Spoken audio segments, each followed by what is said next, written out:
Washington, D.C., so we're sending him into the field to each and every one of your states. Because of that, crime is at an all-time low. We had to do it because of the explosion of crime.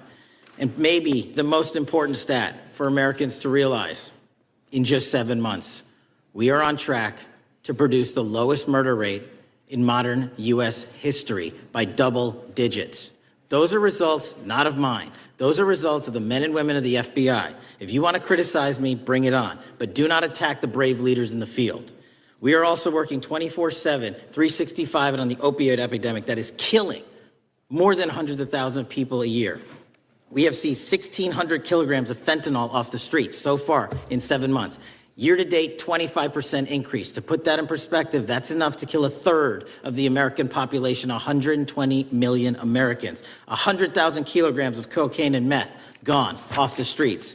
Earlier this year, I highlighted in Cincinnati, Ohio, how we're getting creative to chase down those that were willing to do harm to our citizens, not just by striking at the heart of the fentanyl producers, but the fentanyl precursor companies in China. And we indicted for the first time multiple companies and individuals, not just in America, but in mainland China, that are producing the ingredients that produce and make fentanyl that kill our children. And we're going to keep going.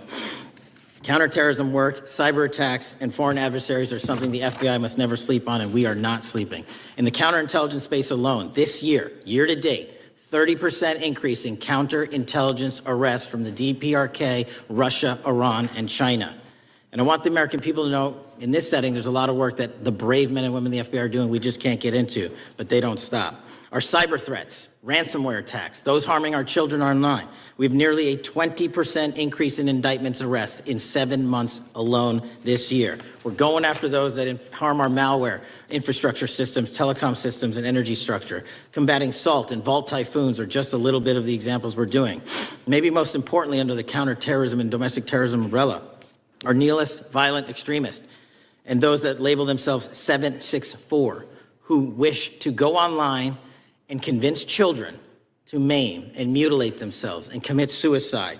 And we are producing record numbers of arrests under that umbrella organization. We even stopped an individual in the 764 network who wanted to conspire to kill an adolescent girl. He is now in custody.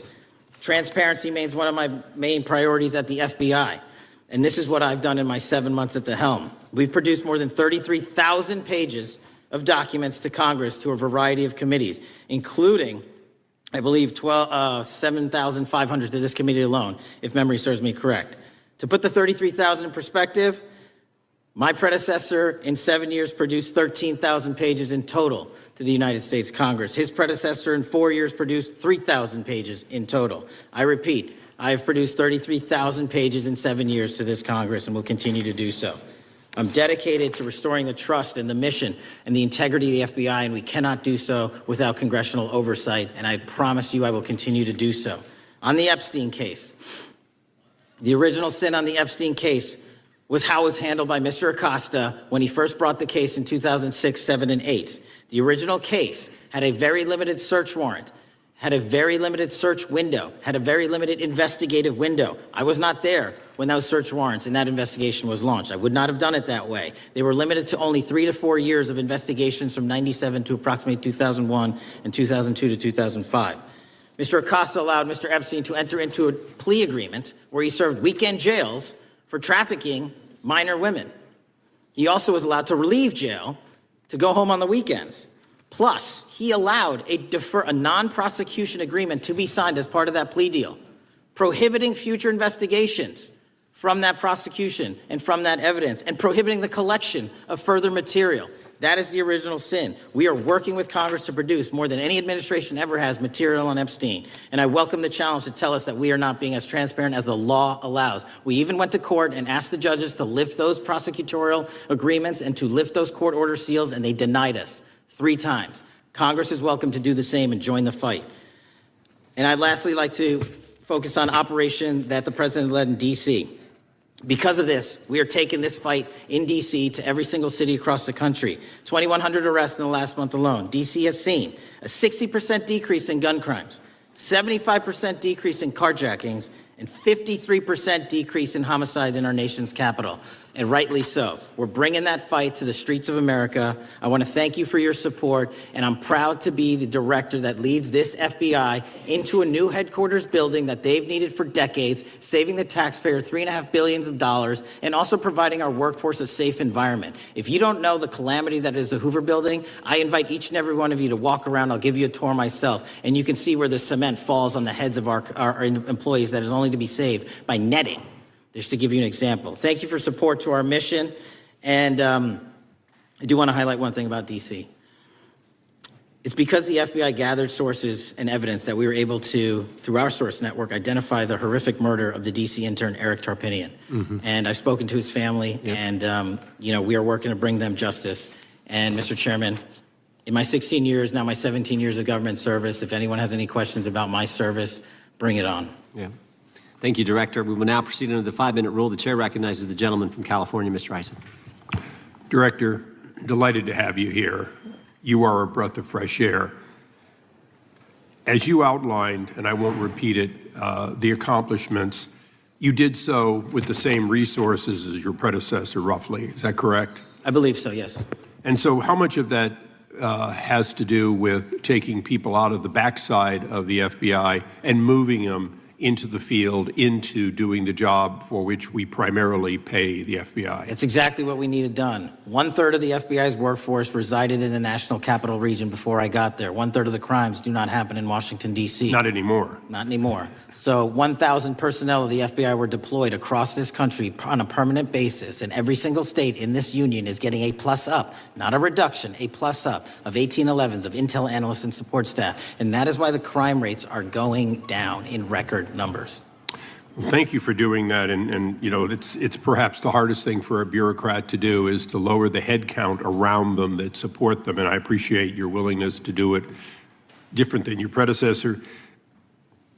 A lot of what you covered earlier was the find, the discovery, and then the prosecution that is done by the DOJ. But I want to talk a little bit about the prevent side. On the Charlie assassination, sir? No, on all of these. Okay. Okay, for example, and I'll bring it up before the Democrats bring it up, January 6th.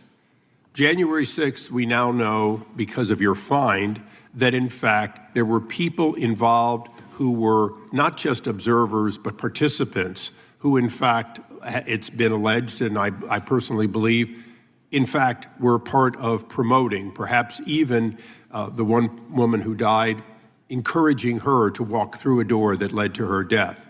When you see that kind of activity, and you know it was done under predecessors with full knowledge, whether it's January 6th, where embedded people crossed the line, or any other activity, including obviously the Russian hoax that we're now dealing with up in front and center.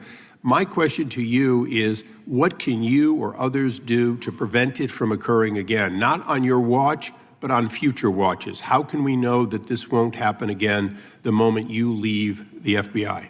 It's simple. What I'm doing through our leadership cadre is having FBI agents do what they were trained to do, not what they were not trained to do, not put them in situations that both harm them and the public. We're also utilizing our SORT networks and prioritizing the threat structure to go after the narco traffickers, the counterterrorism people, the counterintelligence threats, and the cyber threats. That's what they were trained to do, and that's what we're letting them do. One major question I have, after decades of doing this, on our side of it, both the chairman, myself, and others, both at oversight and here, have seen that the FBI and the Department of Justice hide behind non-statutory practices. Now, you've changed the interpretation of many of those practices. That's why we're getting the discovery that was previously withheld. How do we work together to make sure that we never again have false walls, non-statutory walls that say the Department of Justice has a prohibition about giving, quote, you fill in the blank, that has led to the chairman not seeing anything until you took over? I'm wedded to aggressive constitutional oversight. Having been a House congressional staffer, I know that is an important part of securing our democracy. And the way we make it an everlasting, enduring process is by showing the American people the results of what we are doing and the important work of this committee and putting it out to them so they can see government waste, fraud, and abuse. And then they can demand from our constituents and our electors that they want this process to continue. Last major question here. Some things are so sensitive that we both would agree they cannot be made public. Will you commit to this committee when it is too sensitive to disclose that you would at least make it available for in-camera review by the chairman and ranking members or others designated? I have done that, and I will continue to do that. Well, thank you, Mr. Chairman. This is a breath of fresh air. This is the beginning of what we need. But my questions today for the director are ones in which I believe that we do need to codify by agreement or by statute, if necessary, the kind of openness and transparency that we're seeing from this administration, the kind of discovery that's allowing us to do our oversight properly. And I would hope that that be the follow-up to this, obviously along with the Attorney General. And I yield back my 4 seconds. Thank you. The gentleman yields back. The gentleman from New York is recognized. Thank you, Mr. Chairman. Welcome, Director Patel. In the wake of the tragic murder of Charlie Kirk, Donald Trump said, quote, "Violence and murder are the tragic consequences of demonizing those with whom you disagree, day after day, year after year, in the most hateful and despicable way possible," close quote. I would note for the record that Donald Trump has famously demonized practically every person he has ever disagreed with, and therefore, using his own logic, he has put their lives at risk. I should know, about 2 weeks ago, when I announced my decision not to decision not to seek re-election, many people on both sides of the aisle, including the chairman, offered me well wishes and thanked me for my service. Donald Trump, on the other hand, took to Truth Social to call me a, quote, psychopathic nut job, among other things. Yesterday, I received a threatening note filled with anti-Semitic comments and hateful attacks that mimicked some of the same language used by the president. I am sure many of us on this committee face similar threats every day. We have seen political assaults on both the left and the right. The attack on Charlie Kirk, the attempted assassination of the president, the murder of the Democratic Speaker of the Minnesota House, the assault on Paul Pelosi, and the attack on the Capitol on January 6th, for example. Director Patel, do you agree that there is political violence from both the left and the right? There is too much political violence. Do you agree, yes or no, that there's violence? There is too much political violence based on ideologies from either side. From either side, okay. Are you aware of the study by the Cato Institute, a well-known conservative group, that found that 69% of the violence is from the right? I'm not familiar with that study. You're not familiar, okay. I would commend it to you. Are you aware the administration has threatened to use violence as an excuse to crack down on liberty and freedom of speech? Say that again, I'm sorry? Are you aware the administration has threatened to use violence as an excuse to crack down on liberty and freedom of speech? Nobody at the FBI is doing that. I didn't ask you about the FBI, I said the administration. I speak for the FBI. I would like to enter the record an article from today's New York Times titled, "Trump Invokes Kirk's Killing and Justifying Measures to Silence Opponents." In the wake of Charlie Kirk's killing, President Trump and his allies have laid out a broad plan to target liberal groups, monitor speech, revoke visas, and designate certain groups as domestic terrorists. I ask unanimous consent to insert this into the record. Thank you. Politicizing the murder of Charlie King to go after free speech is not a legacy I believe Charlie King would have wanted. Moving on, I want to address another topic. The FBI has traditionally played a key role in prosecuting public officials for corruption. But I fear that at a time when the president is accepting planes from Qatar for his post-presidential personal use, issuing pardons to major donors, and personally profiting from the office of the presidency, the FBI may be abandoning its commitment to investigating public corruption.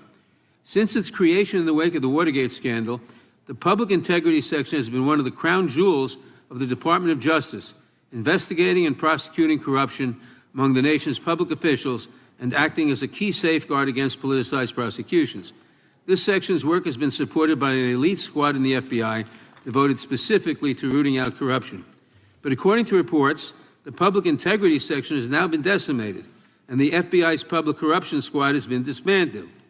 I would like to submit for the record a New York Times article entitled, FBI Dismantles Elite Public Corruption Squad. I ask unanimous consent. Thank you. These actions are an invitation to corrupt politicians to break the law, since they know that the government is asleep at the switch. Last month, Senator Warren and I, along with dozens of other members of Congress, wrote to you and Attorney General Bondi expressing grave concern over your decision to effectively legalize corruption and to politicize prosecutorial decisions. And he asks unanimous consent to enter this letter into the record. Thank you. I don't have time today to walk through all your questions, all of our questions and concerns, but will you commit to answering this letter in short order so that we can understand what factors led to this decision and how it has impacted the ability to hold corrupt officials accountable? I will review your letter with my team and respond as soon as I can. You will respond. Thank you. I yield back the balance of my time. Gentleman yields back. Gentleman from Arizona is recognized for 5 minutes. Thank you, Mr. Chairman, and thank you, Director, for being here. I appreciate the change in the FBI and the tone since you've been there. We heard the ranking member, however, describe the FBI under your leadership as being resorting to political enforcement and you personally as being paranoid. I would just suggest that perhaps that is the projections of the ranking member himself and not you, sir. I want to refer to something that was said yesterday in yesterday's hearing by Senator Grassley. He said, it's well understood that your predecessor left you an FBI infected with politics. At your nomination hearing, he gave you records, made public records about whistleblowers regarding something called Arctic Frost. Arctic Frost was the FBI case opened and approved by anti-Trump FBI agent Thibault, and Arctic Frost became Jack Smith's elector case. The new records show that Arctic Frost was much broader than just an electoral matter. In fact, it was expanded to Republican organizations. Some examples of the groups that the Ray FBI sought to place under political investigation included the Republican National Committee, Republican Attorneys General Association, and Trump political groups. In total, 92 Republican targets, including Republican groups, Republican-linked individuals, were placed under the investigative scope of Arctic Frost. On that political list for investigation was one of Charlie Kirk's groups, Turning Point USA. In other words, Arctic Frost wasn't just a case to politically investigate Trump. It was the vehicle by which partisan FBI agents and DOJ prosecutors could achieve their partisan ends and improperly investigate the entire Republican political apparatus. I'd ask that, Mr. Chairman, that document be administered. Without objection. So, I know that this may be under current investigation, but I wish to ask specific questions about this for just a moment. What search tools were used in Arctic Frost to view private communications of targets? I believe the traditional search tools, search warrants, lawful service of process, and the tools that the FBI has in our infrastructure systems, cybersecurity systems, and counterintelligence systems. But generally speaking, if I may, I want to use this to highlight the fact that I'm continuing my promise to work with Congress to produce documents simultaneously and also conduct ongoing investigations. I'm giving you as much as I can, and I'll give you more when I can. Thank you. Another question regarding that is, were there any directives from the Biden White House concerning the Arctic Frost investigation? Were there any directives or communications from the Biden White House itself concerning the Arctic Frost investigation? I'll just rely on what was turned over to date, sir. Okay. So I want to add here, the search warrants that were used included the seizing of a U.S. member of Congress, his phone. I think we all know who that was and how that was taken away and used for political purposes, Mr. Chairman, Mr. Director. So we'll leave that for a second, and let's go over to the Charlie Kirk case for just a second. Let's emphasize this. How many hours did it take from the assassination to the arrest of the assassin, Mr. Director? 33. That seems pretty swift, and it was because of the actual release of videos and photographs that you directed to be released, sir. That's correct. And to put it in perspective, the Boston bomber took 5 days and Luigi Mangione took 5 days. Was the platform Discord forthright from the start with law enforcement about the shooter's communications on its platform? Discord, the platform ownership, has been working with our lawful process, and we are obtaining materials from them on a rolling basis. Thank you. And I want to get back here to Article Frost for just a second, Mr. Chairman. I'd like the unclassified document from the FBI released to be admitted to the record. Without objection. And a document from the Economic Times also to be admitted to the record. Without objection. So I'm going to give you the last 30 seconds. We could go on about the Epstein case. I've got a bunch about that, but I'm just going to let you, if you wish to respond to either of the two vitriolic questioning or statement from the Democrats. The work of the FBI speaks for itself. It's on showcase here today. Anyone that wants to attack the FBI can attack me, but leave our leadership structure alone. When you have 23,000 violent felons arrested, twice as many as this time last year, the work speaks for itself. Thank you, Mr. Chairman, and thank you. Appreciate your good work, Director Patel. Yield back. Gentleman yields back. Gentleman from Maryland is recognized. Thank you kindly, Mr. Chairman. Director Patel, before you joined the FBI, you railed against it for covering up Jeffrey Epstein's human trafficking ring. Let me refresh your memory with this clip. It has Epstein's list. They're sitting on it. That doesn't seem like something you should do. You're protecting the world's foremost predator. That seems like an evil thing to do, regardless of who may be embarrassed in the release of that list. Why is the FBI protecting the greatest pederast, the largest scale pederast in human history? Simple, because of who's on that list. So you finished that December 2023 interview with a challenge to the FBI and harsh words for Republicans in Congress for not getting the Epstein files out to the public. You can see this clip. Boy pants, and let us know who the pedophiles are. Put on your big boy pants and let us know who the pedophiles are, you said. You emphasized that the president and the FBI director each had complete authority to release Epstein's client list. You said Epstein's black book is under the, quote, direct control of the director of the FBI. Look at this clip. This is way off the topic, but who has Jeffrey Epstein's Black book? black book? FBI. But who? That is, I mean, there's... Oh, that's under direct control of the director of the FBI. All right, so you were sworn in as director more than 200 days ago. Now the black book is under your direct control. So why haven't you released the names of Epstein's co-conspirators in the rape and sex trafficking of young women and girls?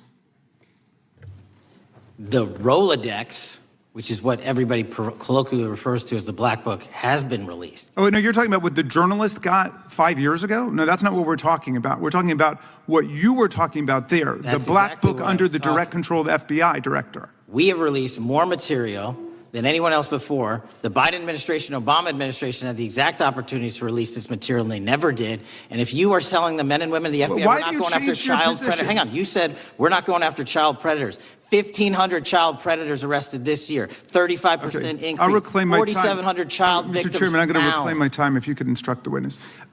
Why have you changed your position? There you were saying it's under the direct control of the FBI director and all of it should be released. Why have you changed your Everything position? that has been lawfully permitted to be released has been released. And as I told you, Really? the investigation was limited. And let me make something crystal clear. I never said Jeffrey Epstein didn't traffic other people, other women, and they're not other victims. This is the investigation we were given from 2006, 7, and 8, and the search warrants from 2006, 7, and 8. That's what we're working with. Well, wait, have you released all of the stuff that the FBI has seized from Epstein's house? The computers, the emails, the file cabinets, the documents? What about the financial records? Have you released all of that? Everything the court has allowed us to Which release. court are you talking about? 3 separate federal courts have come in and said. We're there are talking about the 3 evidence you've got. It's got nothing to do with what those courts have. Do you have any We're talking idea about how the evidence- law works? Wait. Do you want me to break the law in a federal judge's order? No, I want you to satisfy follow your own curiosity? word, Director Patel. You said up there it was under the direct control of the FBI director. He had the black And book. everything I have direct control over, we have gone to court. You And haven't. complete We your went sentence. to court. Everything you have direct control over, you said. Have gone to court, and everything we have direct Director control Patel, over. complete your and sentence. can You said everything- lawfully I'd like to release. the We're gentleman- releasing. He'd like to complete his answer. You began the sentence, everything you have direct control over, and then you stopped that sentence. You've released everything that you have direct control over? I have direct control over and can lawfully release. If you're not familiar with the court orders, that's not my fault. Oh, I'm Go perfectly, look at them. I'm Go perfectly to familiar court. with them. But how did we prosecute Ghislaine Maxwell? She was prosecuted with the investigatory material that was collected from 2001 and 2005 because of the non-prosecution agreements and the court orders on the investigations and search warrants. We were not able to develop new information. And oh, by the way, Jeffrey Epstein was out for 12 years, and the Obama and Biden administration did nothing to look at his work, his pedophile network. If you want to blame me, that's fine. But now you're blaming the men and women who conducted this stop great that. search. I'm not blaming anybody other than you. You're not keeping your word. You said that you would release all of the materials Has under your anyone direct released control. more information on Epstein than I have? Has Well, anyone? much did more- Comey, did Ray? Much Did more. they? Excuse me. Much more has come out in the days since the American people in Congress have been demanding it. But it's coming out in dribs and drabs. Why don't you just release the entire file as you promised to do? I literally just told you, there are multiple federal court orders. I'm not going to break the law to satisfy your curiosity. You didn't join us when we filed court to release the court orders. You could have. You have lawyers. You could have shown up. You didn't do that. That's a tiny fraction of the material we're That talking is about. not. It is How a do you- tiny fraction. How do you know that? Have you seen No. everything? Time It's of the all gentleman. misdirection. How do you know Time that? of the gentleman has expired. The gentleman from California is recognized. Well, thank you, Mr. Director. Just to be clear, how many of the Epstein files were released in the 4 years of the Biden administration? 0. And how many have you released? I don't have the number, but it's got to be thousands of pages of stuff. I was going to ask you to begin whether Americans are safer today than they were 9 months ago, but you cited dramatic increases in criminal arrests since you've taken office, a dramatic decrease in crime that's resulted. Who would have thought that taking criminals off the streets would reduce the crime rate? But somehow we have stumbled upon that new truth. But it begs the question, what was the FBI doing during the 4 years of the Biden administration to see that dramatic an increase in work under your tenure? The simple answer is I'm letting good cops be cops. We're working with our state and local law enforcement. We're energizing our partnerships. We're bringing on more task force officers.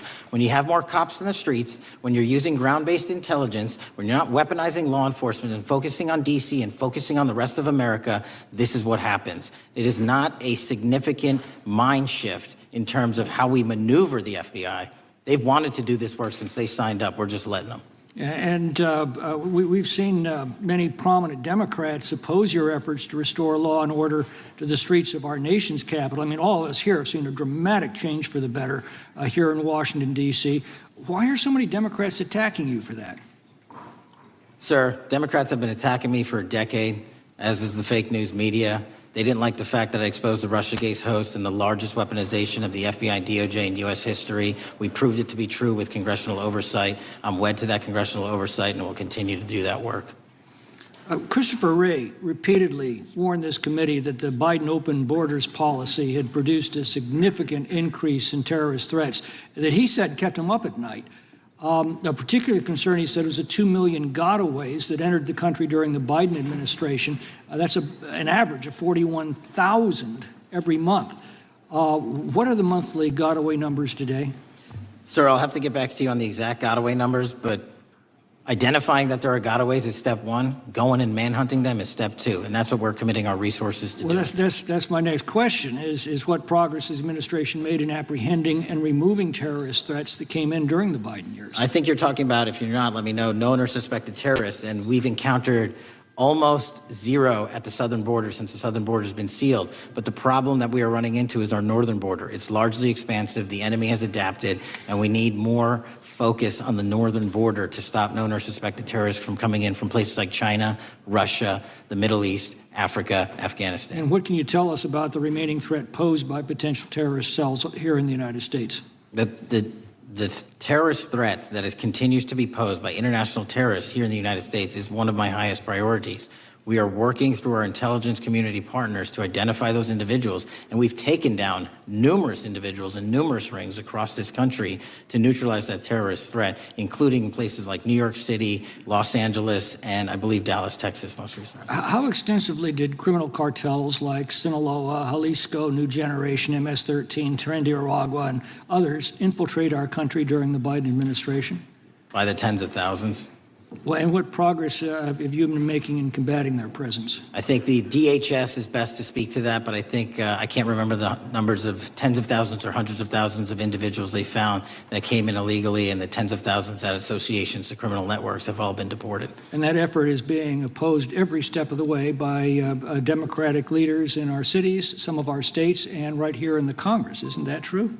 Well, we're just working where we can in every single city we can, and I welcome the opportunity to partner with Republicans or Democrats on fighting violent crime like we're doing. Mr. Biggs asked about Arctic frost. What else can you tell us about that and what we need to do to assure that it never happens again? Continue the congressional oversight work that you're doing on Arctic frost. Let me provide you with more documentation on Arctic frost, and also call in witnesses from the paperwork that we have given you. You have that right, and the American public deserves to hear what those people have to say. As for my ongoing investigation, there's not much I can say. What role did the FBI play in suppressing the Hunter Biden laptop story during the 2024 election? Off the top of my memory, sir, I believe the FBI was in possession of verified information from that laptop, and it was improperly publicized that they did not have information and masked it as Russian disinformation. We now know that was categorically false. I don't know why the FBI did that, when they did that, but we've released all the materials related to that. Thank you. Gentleman yields back. The gentleman from New York is recognized. Mr. Golden. Mr. Patel, does Donald Trump appear anywhere in the Epstein files? I'm sorry, could you say that again? It's not a complicated question. Does Donald Trump appear anywhere in the Epstein files? I didn't say it was a complicated question. I just didn't hear you, so my apologies. We have released where President Trump's name's in the Epstein files and everybody else, and all credible information that we are legally allowed to release has been released. All right, so let's go through that. You're referring to court orders that prohibit you from releasing grand jury testimony under Rule 6E. Is that what you're referring to when you say as the law allows? That's a piece of it. Really? What other evidence do those three court orders you cited prohibit from being released? Information that was collected pursuant to those search warrants that were limited in fashion. Wrong. That's not what the court order says, and that's not under 6E. And you're talking, and I said that's 6E, and I said there was others, and I'm answering that. There are sealed court order documents. There are protective orders. They are unsealed as part of discovery given to Ghislaine Maxwell. They are no longer sealed. That's just not true. We can argue about it all you want. Okay, well, you agree that there are, so your testimony here is that the reason why you are not releasing all of the videos that you have acknowledged, there are so many, and that the FBI spent thousands of hours of reviewing, the photographs, the photographs that you have. You're saying that you're not releasing those because there's a court order requiring them to be sealed? Is that your testimony? Never said that about the videos. On the totality of the videos, of the thousands of images that were seized pursuant to the search warrants executed at the time, the overwhelming majority of that video is pornographic material that was downloaded from the internet and child sexual abuse material. We will never release that. Well, as you should not release the victims, but if there are videos that relate to others who Epstein trafficked to, such as maybe Prince Andrew, or photographs, that you have total control to release. Yes, and if it exists. And so why haven't you released it? Why are you supposing that that is a fact when in fact it is false? Are you saying that you're saying that none of the videos relate to anything relevant to the Jeffrey Epstein trafficking ring? Every single video that we have collected pursuant to the prior search warrants has been examined for the last 10 years. And every single video has been utilized for whatever prosecutions were able to be legally brought. I'm not asking about prosecutions. I'm asking about why you aren't releasing the full Epstein files, including the names of people who were involved in the sex ring that you promised to do before you became FBI director. I just told you, I'm not going to release downloaded porn of I'm not children on asking the about internet. that. Fine. I'm asking about all the other files. What other videos? Tell me. Tell me. That's what I'm asking. Tell me. You're saying there are no videos that would be relevant to anyone else involved in the Jeffrey Epstein sex ring. Pursuant to Mr. Acosta's collection of information based on the search warrants. That's all we have in our I possession. understand. And I'm asking you, that stuff. That's all we got. I'm not asking all you got. I'm asking you, in that stuff, there's nothing that's related to to any other sex traffic, any other people engaged with Epstein in underage sex. That's correct. To my knowledge, no. Okay. Let's talk about the witness interviews. 302s of witness interviews. Those are not subject to the court order. Those are not subject to any fictional sealed order for a search warrant. Why aren't you releasing those with the redacted names of the victims? We are releasing as much as legally allowed. That's why we went back to the courts. How is that not legally allowed? Sir, do you know how court orders work? Do you know how protective orders Actually, work? Do you know how Mr. sealing Patel, orders I was work? a real prosecutor for 10 years. I know exactly how. So I was a court fake orders. one? And I want to understand what the court order prevents you from releasing witness statements that the FBI took. You should know that as a real prosecutor, when the court hand downs a protective order and a motion to seal, the material is sealed unless So that your judge testimony waives here it. is that all of those witness statements are under a court order, a protective order. We are providing everything we can legally provide. No, that's not my Congress has question. sent us a My subpoena. question is, why are those witness statements that are not grand jury testimony, that if they were under a protective order are no longer under a protective order, why are they not being released? How are they not And under a protective Why order? are you not going to the court like you did for the grand jury testimony to unseal those The records? DOJ did go to the court. No, not on those records. Why aren't you going? You just went on grand jury. Time of the gentleman has expired. You are hiding the Epstein files, Time Mr. of the gentleman Patel. has expired. You are part of the cover-up. Can I respond? Sure can. Any allegations that I'm a part of a cover-up to protect child sexual trafficking and victims of human trafficking and sexual crimes is patently and categorically false in the work of my So I hope you will talk to them when they Gentlemen's have time has requested expired. to speak with you. Because the Gentlemen's time has victims have expired. Gentleman requested yields and you are back. not responding to them. Director, yes or no, is the FBI still spying on parents at school board meetings? No, sir. Is the FBI still targeting Catholics? No, sir. Is the FBI still spying on President Trump? I don't believe so. Is the FBI still censoring Americans? No, sir. Is the FBI still targeting Americans for shopping at Cabela's or purchasing Bibles? Nobody is targeted for their faith. Is the FBI still targeting Americans who are pro-life? Nobody is targeting anyone for their Is beliefs. the FBI still cooking the books on crime data? The crime data is real. Is the FBI still purging agents for conservative viewpoints? No one at the FBI has asked their viewpoints on Is policy. the FBI still labeling the Betsy Ross flag, the flag of the American Revolution, a hate symbol? No. Well, maybe that's why you've been able to, what was the number? 23,000 bad guys you've arrested, a huge increase from the same time period in the previous administration. I think you said 1,400 predators, 4,000 children rescued.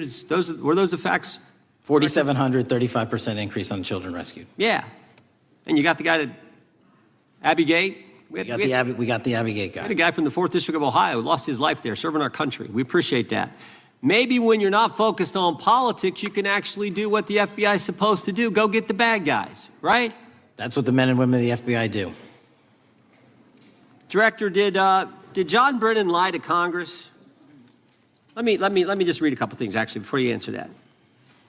2 years ago, we had Mr. Brennan in for an interview, and I asked him, how'd you learn about the dossier in December of 2016? Mr. Brennan replied, I received a copy of it from the FBI, and the CIA was very much opposed to having any reference or inclusion of the Steele dossier in the intelligence community assessment. That's what John Brennan told the United States Congress.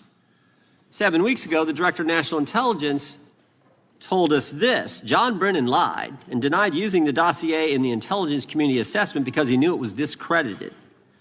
CIA officer told the House Intelligence Committee, Brennan refused to remove it, and when confronted with the dossier's main flaws, he responded, "Yes, but doesn't it ring true?" John Brennan lied to us? Mr. Chairman, I won't stylize the evidence. What I will say is that the intelligence community assessment, those that created it and any individual involved with it, is an ongoing investigation. There's an investigation into what took place in December and January of December 2016, January 2017, when this whole thing started, this grand conspiracy. That is being investigated, is that right? That has been publicly announced by the department. That's been announced by the department. Did Chris Wray hide documents from this committee? You would know better than me, sir. Well, I think you told us like 700 pieces of information you've given this committee since you've been the director relative to just one incident, the Catholic memorandum from the Richmond field office. I can give you the comparison, sir. Yeah, the Catholic memo, I believe we turned over 750 documents. In Mr. Ray's tenure, I believe they turned over 19 pages. 19 pages. You give it a 700. Why would Chris Wray hide information from this committee? You'd Want have to to hazard a ask. guess? I'm sorry? Hazard a guess why he would do that? I don't know, sir. I think maybe it was because FBI was spying on a priest, trying to get him to break the priest penitent confidence that exists. You think maybe that was the reason? You'd have to ask him, sir. Yeah, we'd love to do that. I want to read a few names here. Arctic Haze, Tropic Vortex, Riding Hood, Foggy Falls, Echoes Fade, Sirens Lure, Genetic Christmas. What are these code names about, Director? You know? Not off the top of my head. Well, Arctic Haze, Tropic Vortex. My understanding, these are code names for leak investigations of classified information from the year 2017. Does that ring a bell? In terms of leak investigations, many of those are classified and many of those are ongoing, Mr. Chairman. But we are working with you to produce documents as we close those investigations or as we declassify them. Let me ask you this question, because this is something I've wondered about, the way the FBI used to work. This whole thing so many of these things unfolded. Seems to me you had all these people in government leaking information that then gets reported in the press, and there's a story written about it, and then that article is then used to further the investigation and move forward with what they want to do. Did that take place back in 16 and 17? That's the exact scenario that took place in the FISA application for Carter Page and the rest of the Trump campaign. And that is frightening, because that's what the CIA is supposed to do in foreign countries. It's not supposed to happen to Americans, but it did, didn't it, Director? Yes. And not just any Americans, it happened with the President of the United States. Is that accurate? Yes, sir. Yeah, and you were the key guy in helping expose that. And I think our country will be forever grateful for what you did to let the country know that was going on involving Americans, which is not supposed to happen, and not just, again, any American, but the President of the United States. Chair now recognizes the gentlelady from California. Thank you, Mr. Chairman. I'm concerned by reports that FBI agents have been diverted from their important work on crime and anti-terrorism to work on matters that are not critical to our safety. I'd like to play the video, the whole video Jeffrey clip. Epstein's Black Book? Black Book. FBI. But who? That is, I mean, Oh, there's... that's under direct control of the director of the FBI. But the Black Book, it's not just sitting, I mean, that's Hoover power times 10. And to me, that's a thing I think President Trump should run on. On day one, roll out the Black Book.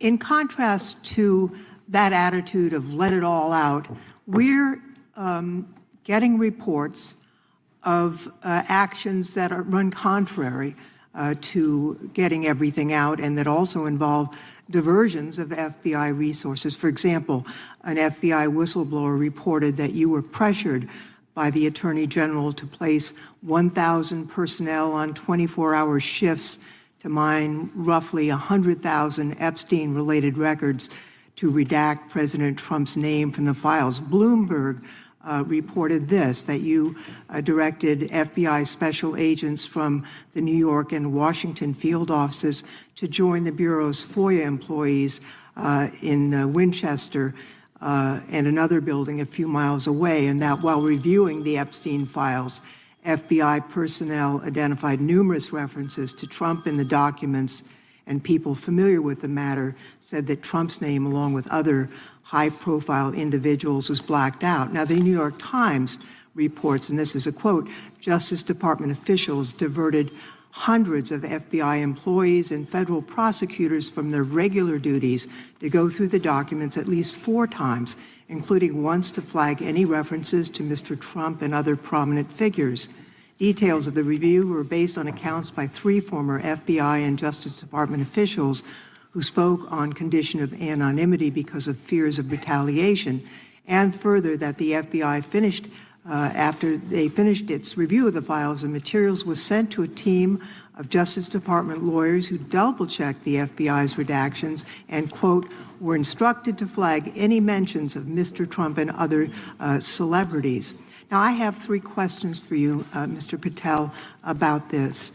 First, how many times did President Trump's name appear in the Epstein files? Was it more than 100, more than 1,000?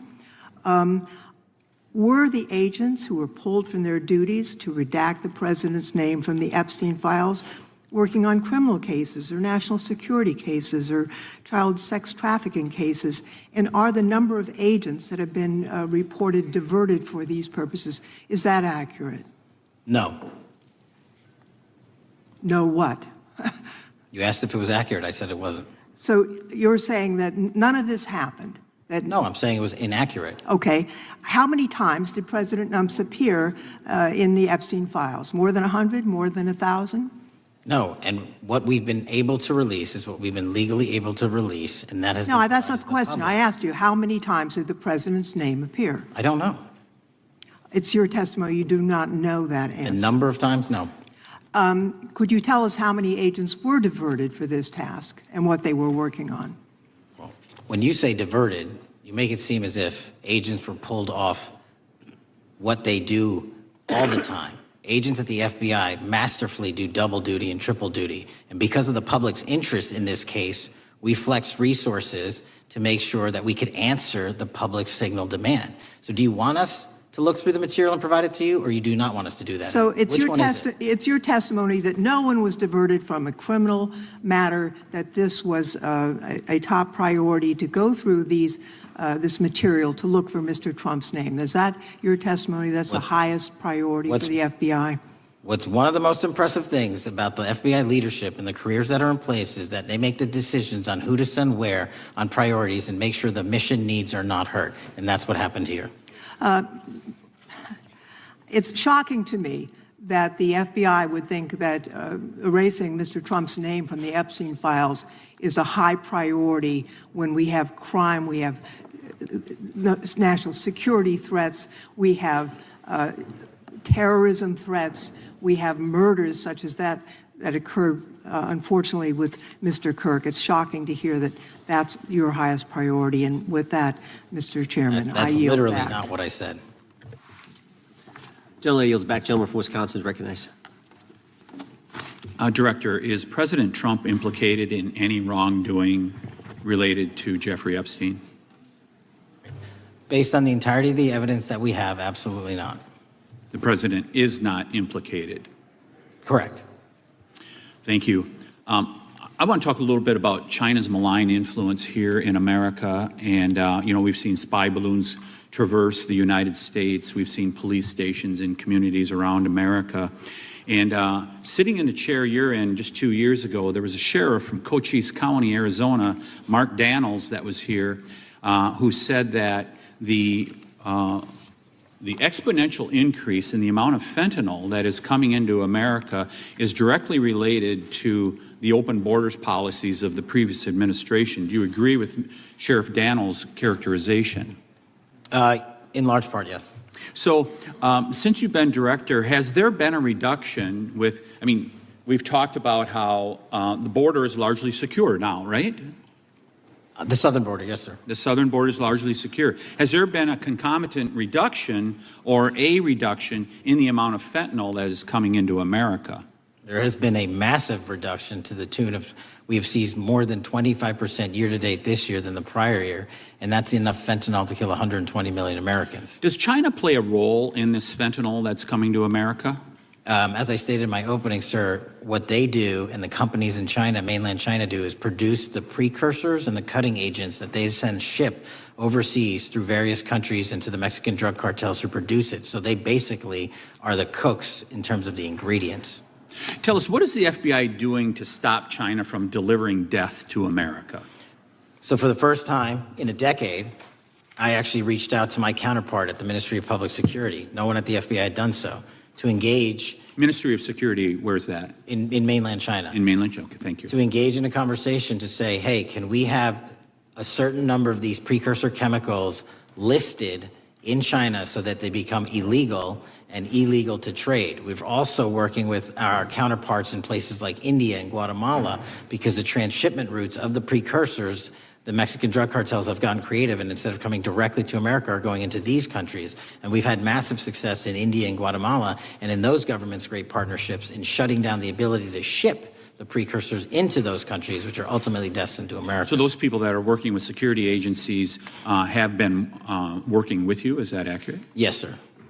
So I want to turn to a couple cases that are at the University of Michigan, where Chinese nationals, on behalf of the Chinese government, smuggled in illicit biological materials,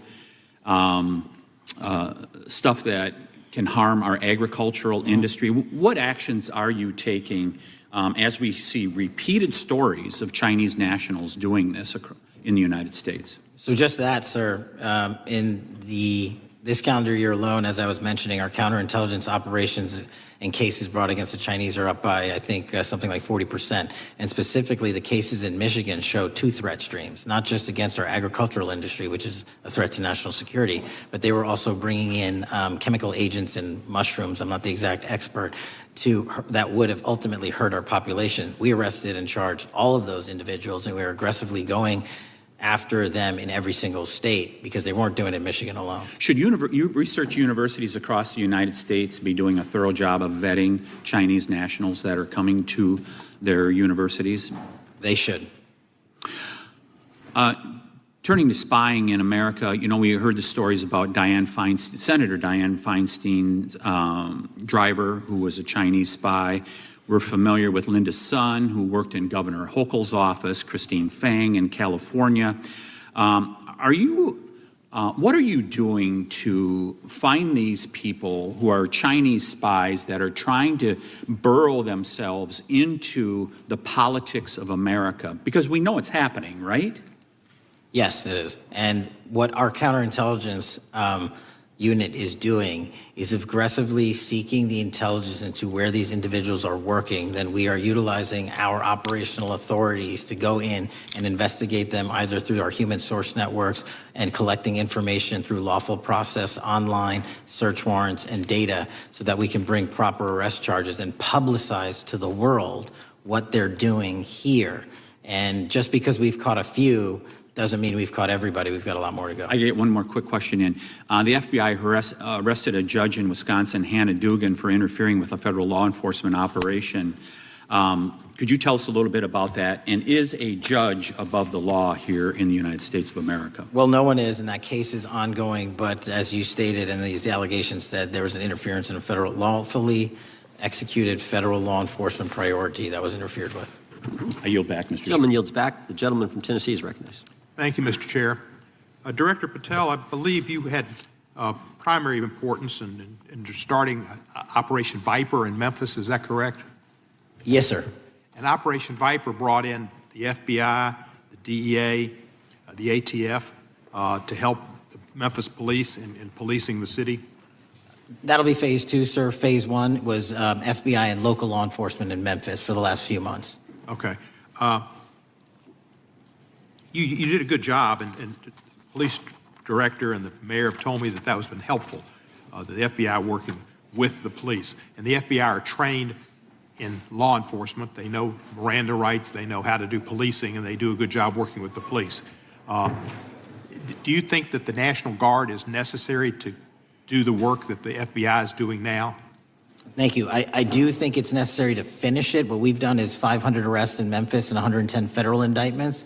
But what we need to do is we've only secured a piece of where the criminal conduct is occurring in Memphis, and we can't work inside perimeters that are not established and safe, and we don't have the manpower to give us the space to fully go into the areas where the criminal activity remains. Well, are you suggesting that the National Guard is going to go into the more heavily crime areas?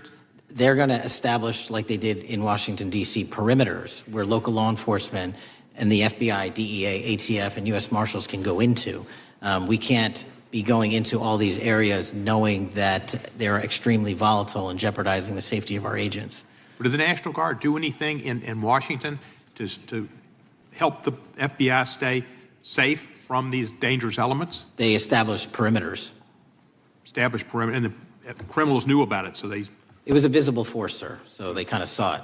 Well, what you did, I commend you for what you did, and I think the FBI coming in, we have a crime problem in Memphis. The FBI has helped, DEA will help, and the ATF will help. I don't think the National Guard's going to help, and what I've seen, they're not trained in law enforcement, are they? No, sir.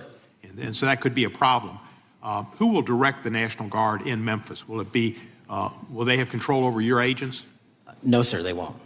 Who will have control over your agents? You? Well, the SAC and then ultimately the chain of command up to Washington, D.C. will control the FBI, but there's a task force that was put together that is going to be led by an interagency. The heads of U.S. Marshals, DEA, and FBI will be working together with DHS collectively on this. Have you visited Memphis before?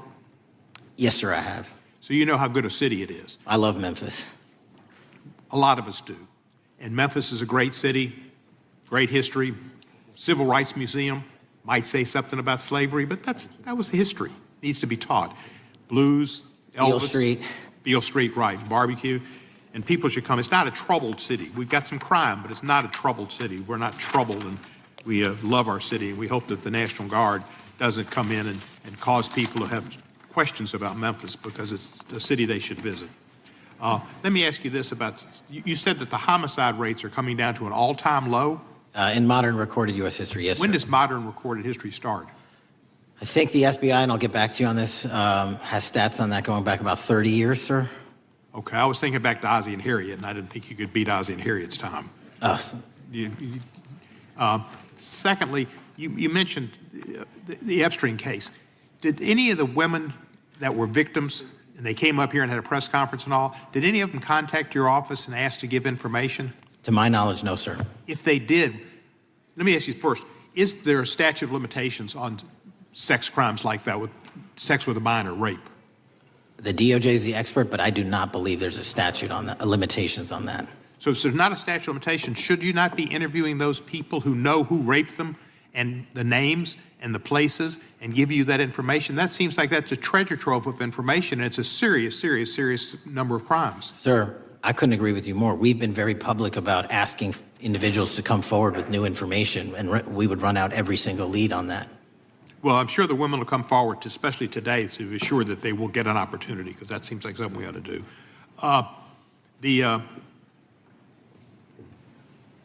Mr. Driscoll, what was his reputation? I can't comment on Mr. Driscoll's matter. It's an ongoing litigation. Yeah, but his reputation you could tell us about. I can't tell you about his reputation. His work has been laid out in that lawsuit. How many of the FBI agents who worked on the January 6th case have been fired? I don't have that number, sir. Do you have a ballpark figure? No, but I can tell you that individuals based on case assignments in the FBI that I have led have not been terminated for case assignments. Thank you, sir. Come back to Memphis and you work with Kevin Kane in our Tourism Bureau. He's great. Thank you. And thank you for your work in Memphis. Gentleman, yes, back. Mr. Chairman, I have a unanimous consent request. Gentleman's recognized. So I've 4 documents I'd like to introduce into the record. The first one is Jeffrey Epstein's 6 story played out for years in plain sight. And Acosta is quoted in here saying, "I was told Epstein belonged to intelligence and to leave it alone." The second document is entitled, "What Epstein's Bodyguard Warned About His CIA Connections." The third document is from Fox Digital. It's titled, "Epstein's Private Calendar Reveals Planned Meetings with Obama Admin Official CIA Chief." And the last document is Wall Street Journal article that highlights Ehud Barak's 36 meetings With Jeffrey Epstein, he was the former Prime Minister of Israel and head of military intelligence for Israel. It may have held that title when he met Epstein, and then, yes. Without objection, the gentleman will hold for a second. The gentleman from Maryland is recognized. Thank you, Mr. Chairman. Just one UC request. This is Judge Engelmeyer's decision from August in U.S. versus Epstein, stating the government's 100,000 pages of Epstein files dwarfs the 70-odd pages of Epstein grand jury materials. Without objection, the gentleman from Kentucky is recognized for 5 minutes. Thank you, Mr. Chairman. Director Patel, I watched some of your Senate hearing yesterday when Senator Kennedy asked you, you've seen most of the files, who, if anyone, did Epstein traffic these women to besides himself? You replied, according to the transcript, there is no credible information that he trafficked them to anyone else. You also said somewhere in the hearing and here today that the problem is that the case files are constrained by limited search warrants from 2006 to 2007, and that the non-prosecution agreement hamstrung future investigations. Those constraints only apply to Southern District of Florida. They do not apply to Southern District of New York, the location of the 2019 sex trafficking indictment, which produced many things, including a series of FD 302 documents. According to victims who cooperated with the FBI in that investigation, these documents in FBI possession, your possession, detail at least 20 men, including Mr. Jess Staley, CEO of Barclays Bank, who Jeffrey Epstein trafficked victims to, victims including minors, such as Virginia Roberts Giuffre, may she rest in peace. That list also includes at least 19 other individuals, one Hollywood producer worth a few $100 million, one royal prince, one high-profile individual in the music industry, one very prominent banker, one high-profile government official, one high-profile former politician, one owner of a car company in Italy, one rock star, one magician, at least 6 billionaires, including a billionaire from Canada. We know these people exist in the FBI files, the files that you control. I don't know exactly who they are, but the FBI does. Have you launched any investigations into any of these people, and have you seen these 302 documents? Sir, I have asked my FBI agents to review the entirety of the Epstein files and bring forth any credible information. And we're working with Congress not only to divulge that information and produce it to you, but any investigations that arise from any credible investigation will be brought. There have been no new materials brought to me launching a new indictment. So is the loophole here, or is it your assertion that these victims aren't credible, that the 302s maybe didn't produce credible statements that rise to a probable cause?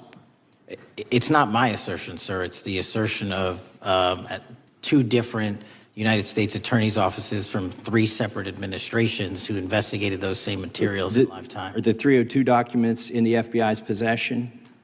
They reviewed all that, yes, sir. And so have you reviewed those 302 documents where the victims name the people who victimized them? If I personally know, but the FBI has. So how can you sit here and in front of the Senate and say there are no names? I said I named one today. I said we are not in the practice at the Department of Justice FBI of releasing victims' names. That is not what we do. We are also not in the habit of releasing incredible information. That's not what we do. But multiple authorities have looked at the entirety of what we have. Okay, I got to move on here. Were you present when the AG had the White House event when she released the binders to the social media influencers? I was, yes. So if you're willing to meet with social media influencers who stood to benefit from the sensational and sad stories of these victims, will you meet with the victims as well? The FBI will meet with anyone who has new information. Will you personally meet with them? The FBI and the professionals who are handling the cases will. Were you instructed that it was important to release the documents to the Oversight Committee on the day of my introduction of the discharge petition to release these files? I don't know what day that was, so no. Well, they were released that day, and there were victims' names who weren't redacted because they were in such a rush, and the victims are not happy about that. Have you investigated any of the CIA connections? Have you seen the CIA file on Jeffrey Epstein? And if you wanted to see it, would they show it to you? Well, I can speak for the FBI. And that's presuming there's a CIA case file. And I've reviewed everything that the interagency, not I, the FBI, that was provided to us. Would you be willing to look at the CIA file on Jeffrey Epstein? If there is such a file, and if it has not already been turned over to the FBI will look at any new investigative leads. Have you made any progress on the pipe bomb investigation January 6th? And have you made any progress on the motive of the Las Vegas shooter? As to the first, it's an ongoing investigation, and we have made progress. As to the second, sir, I'll have to get back to you. All right, thank you. I yield back. Mr. Chairman, I have a unanimous Gentleman consent yields back. request. Unanimous consent request from the gentleman from New York. I ask unanimous consent to introduce an unsigned memorandum from July 7th, 2025 that says we did not uncover evidence that could predicate an investigation against uncharged third parties with the insignia of the Department of Justice and the FBI. Without objection. Mr. Chairman, I have a unanimous consent request. It's a article entitled DOJ Deletes Study Showing Domestic Terrorists Are Most Often Right-Wing. Without objection. Thank you. The gentleman from Georgia is recognized for 5 minutes. Thank you, Mr. Chairman. Director Patel, thank you for being here today. I want to first talk about the significant role that the FBI plays in combating the national security threats posed by our nation's greatest threat, our nation's greatest security threat, China and the Chinese Communist Party. It's a fact that China is America's most significant national security threat. Isn't that correct? I would say so, sir. And you would agree with me that China wants to dominate the United States of America? I think that's largely their plan. And they want to dominate the world, both militarily and economically. Isn't that correct? I think so. And, sir, you've been FBI director for the last, 8 months? 7 months, yes. 7 months. And during that time, have you held any stock in any companies founded in China? I don't believe so. Well, you do own stock in a company known as Elite Depot, don't you? Which one, sorry? Elite Depot. You own stock. I think that's, I'll have to get back to you. I think it's a law firm and it's a company out of Singapore. Okay, well, no, the company out of Singapore, which is owned by Elite Depot, is the Shein Company, which was founded in China, correct? That company operates out of Taiwan. Well, they changed their headquarters from China back in 2022 to Singapore for tax purposes, but it's owned by a Chinese billionaire. I think his name is Charlie Zhu, and you own stock in the company that owns Shein. Which I disclosed during my confirmation process. You certainly did. And now, do you still hold that stock in that Chinese company? Pursuant to the Department of Justice, who reviewed my material that was submitted during my confirmation process, I was able to hold certain stocks, and they made the decision. You still hold the stocks that you have? You still hold on to these Chinese stocks, these stocks in this Chinese company? I disagree that it's a Chinese company, but I was in the DOJ, when you're appointed, makes a call on what you can and can't possess. Well, now, let me ask you this. Chinese companies steal trademarks, they produce counterfeit products and sell them over the internet on platforms such as Shein. They steal intellectual property. They steal data from American companies. And to me, it seems inconsistent with your role as FBI director that you would own stock in a company that is based in a country that is the nation's premier national security threat. It's like you are putting your own financial security over the security of the nation. I disagree with that characterization. Well, I think the American people look at it like it's a classic situation of the fox guarding the hen house. If the FBI is charged with investigating espionage, economic espionage by companies controlled by the Chinese Communist Party, and you are the director of the FBI, you've got a conflict of interest. Sir, I would just show if there's any intimation that I'm against. Why are you holding on to this stock? It wasn't a decision I made. And it's valued at up to $5 million as of when you last reported, correct? $5 million in stock? No, I don't follow it. You don't follow it, but you're still making money off of it. I don't have any money off of anything. Well, what I have done... Trump's trade policies directly impact the value of that Chinese stock. Won't you agree with that? Which trade policy? I'm not a trade expert. Okay, all right. But I want to tell you this. Crazy on me today. Let me ask you this question. Why are you hiding pedophiles? Why are you shielding pedophiles? Why are you protecting pedophiles? That is maybe the most offensive thing you could say to me, given the numbers. Well, you have not released given the Epstein numbers files of pedophiles. You are aware of the Epstein client list that was published in the 18,000. Time the gentleman has expired. The gentleman yields back. Can he answer the question? Can I just respond? Of course, the gentleman can answer the question. Since I took over the FBI, there has been a 33% increase. Sir, all of that started under Christopher Your Wray. time is done, but No, it didn't. The witness gets All to of answer that the question, started and under then we'll the go to our previous, next FBI director, sir, and you're coming in here trying to take credit for something that a previous director instituted and largely brought to conclusion. I take no I think it's credit. been clear that the director has numbers are so much better than the previous director. It's Dr. deceptive. Patel, if you want to answer the question. I take no credit. The men and women of the FBI have seen a 33% increase in the number of counterintelligence arrests out of the PRC. And so all of a sudden, with you coming in 7 months ago, Gentlemen's time has expired. And on the pedophile accusation, we have arrested 1,500 child predators in the last 7 months. Under investigations initiated by the prior Appreciate the directorship. director's good work, and we really appreciate that the time of the gentleman has expired. We now go to the gentleman from Texas. I thank the chairman. I thank the FBI director for coming before the committee.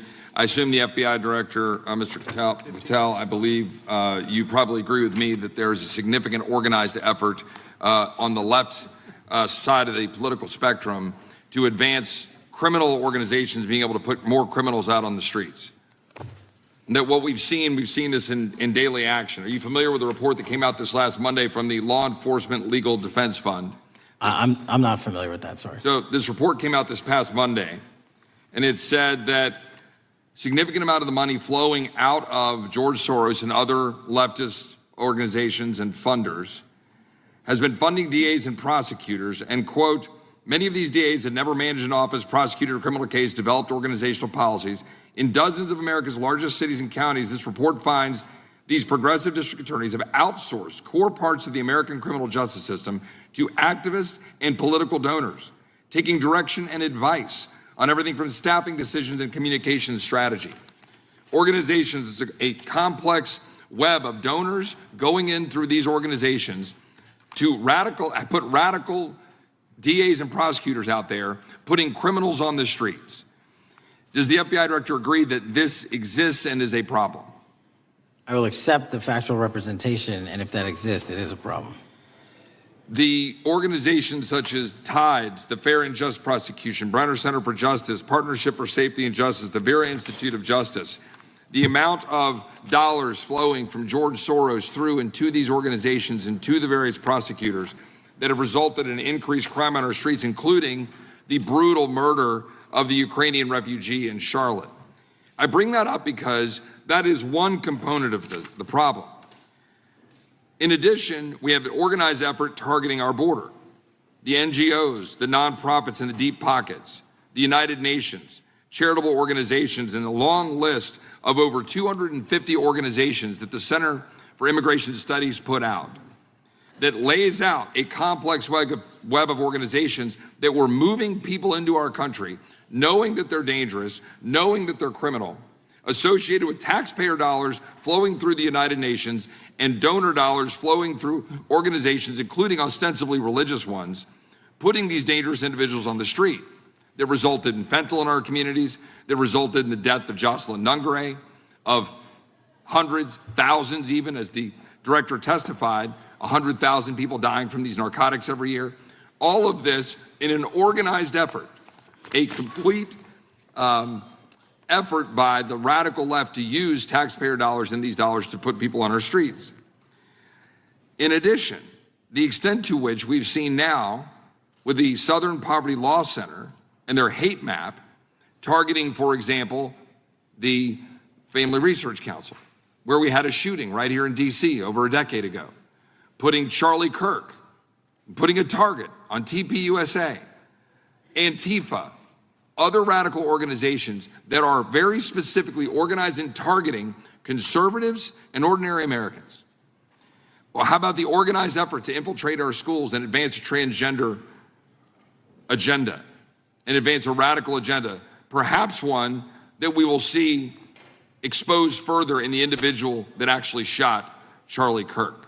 So here's my question.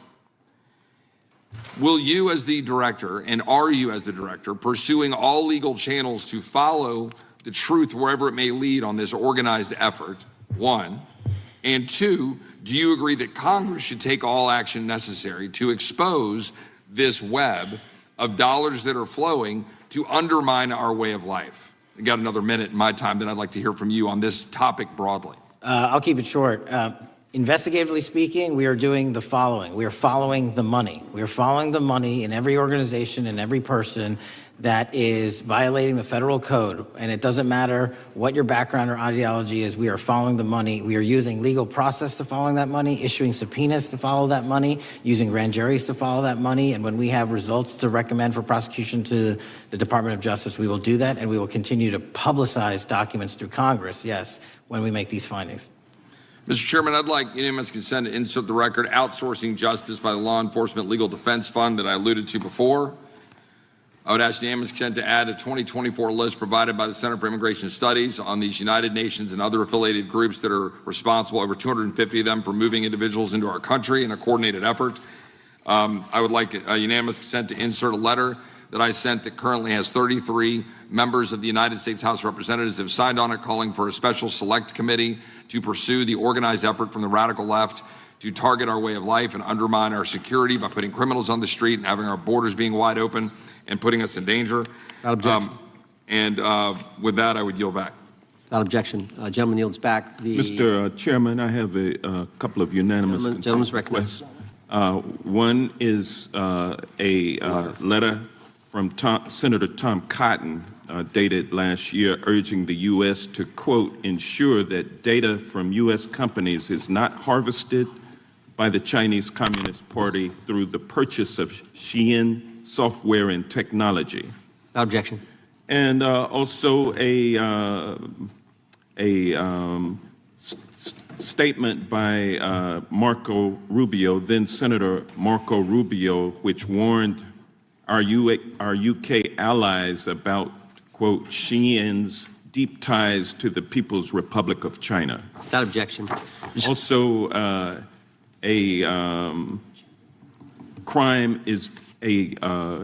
the record crime is down in 2025. Trump doesn't deserve credit, which demonstrates that the crime rates have been decreasing since 2023, which was published by the Vera Institute. Also, a unanimous consent request to enter into the record a NPR report from July of 2024. GOP vows to make America safe again. Statistics contradict their growing crime claims. Without objection. Also, a report out of the American Presidency Project, dated January 17, 2025, record low crime during the Biden-Harris administration. Without objection. Also, Joe Biden is correct that violent crime is near a 50-year low, which was a PolitiFact publication of May 2024. And last but not least, FBI releases 2024 reported crimes in the nation statistics. These are FBI statistics published on August 5th, 2025, which details decreases in murder, rape, aggravated assault, and robbery in 2024. Without objection. Gentleman from Kentucky is recognized for unanimous consent. Mr. Chairman, I ask unanimous consent to submit 2 sets of documents. The first is a series of emails from the victims of Jeffrey Epstein. They are making FOIA requests to get their own FBI files and not having any success. So I want to bring attention to that by submitting that to the record. The second document that I want to submit to the record, for the record, I know we don't usually read these. This one's not readable. It's completely redacted for the most part, the first 50 pages. This is actually the search warrant that was served on James O'Keefe for a diary that he had already given to the government 2 months before. And as it turns out, there were no indictments here, yet he still doesn't know why he was raided, and I think he deserves to know. So, Without objection. Thank you. The chair now recognizes the gentleman from California. Director, the first time you saw Donald Trump's name was in the Epstein files. Did you close the files or keep reading? I have reviewed not the entirety of the files, so You haven't reviewed all of the Epstein files? Personally, no. You're the director of the FBI. This is the largest sex trafficking case the FBI has ever been a part of. Buck stops at the top, and your testimony today is you have not reviewed all of the files. What I've been doing is been busy providing the safest country this country has seen in modern U.S. history in historic speed, because the men and women of the FBI are given the resources to reduce the homicide rate, to reduce the drug trafficking rate, to reduce the amount of children that are being trafficked and the number of pedophiles. It sounds like those children being trafficked would record high. appreciate the director reviewing the files. You said you don't know the number of times Trump's name appears in the files, so it could at least be 1,000 times. Is that right?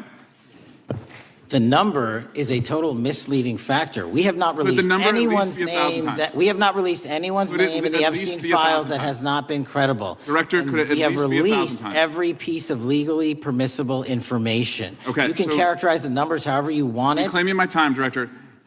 It sounds like if you don't know the number, it could at least be 1,000 times. It's not.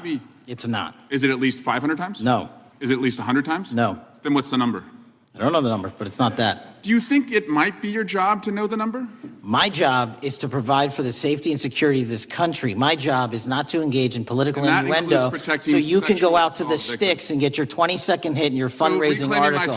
Director, keep going, reclaiming your time, because the people of California are being underserved by your representation. If the president is not implicated, why not release everything that involves him? We have released everything, the president and anyone else's side, that is credible and lawfully be able to be released. Your fixation on this matter and baseless accusations that I'm hiding child pedophiles is disgusting. Anyone that says that needs to look at the stats alone and go back to the state of California, who's receiving the biggest surge in FBI resources through my redeployment, because the cities of Los Angeles, San Diego, and San Francisco need it. Director, remembering your oath to tell the truth, did you ever tell Donald Trump his name is in the files?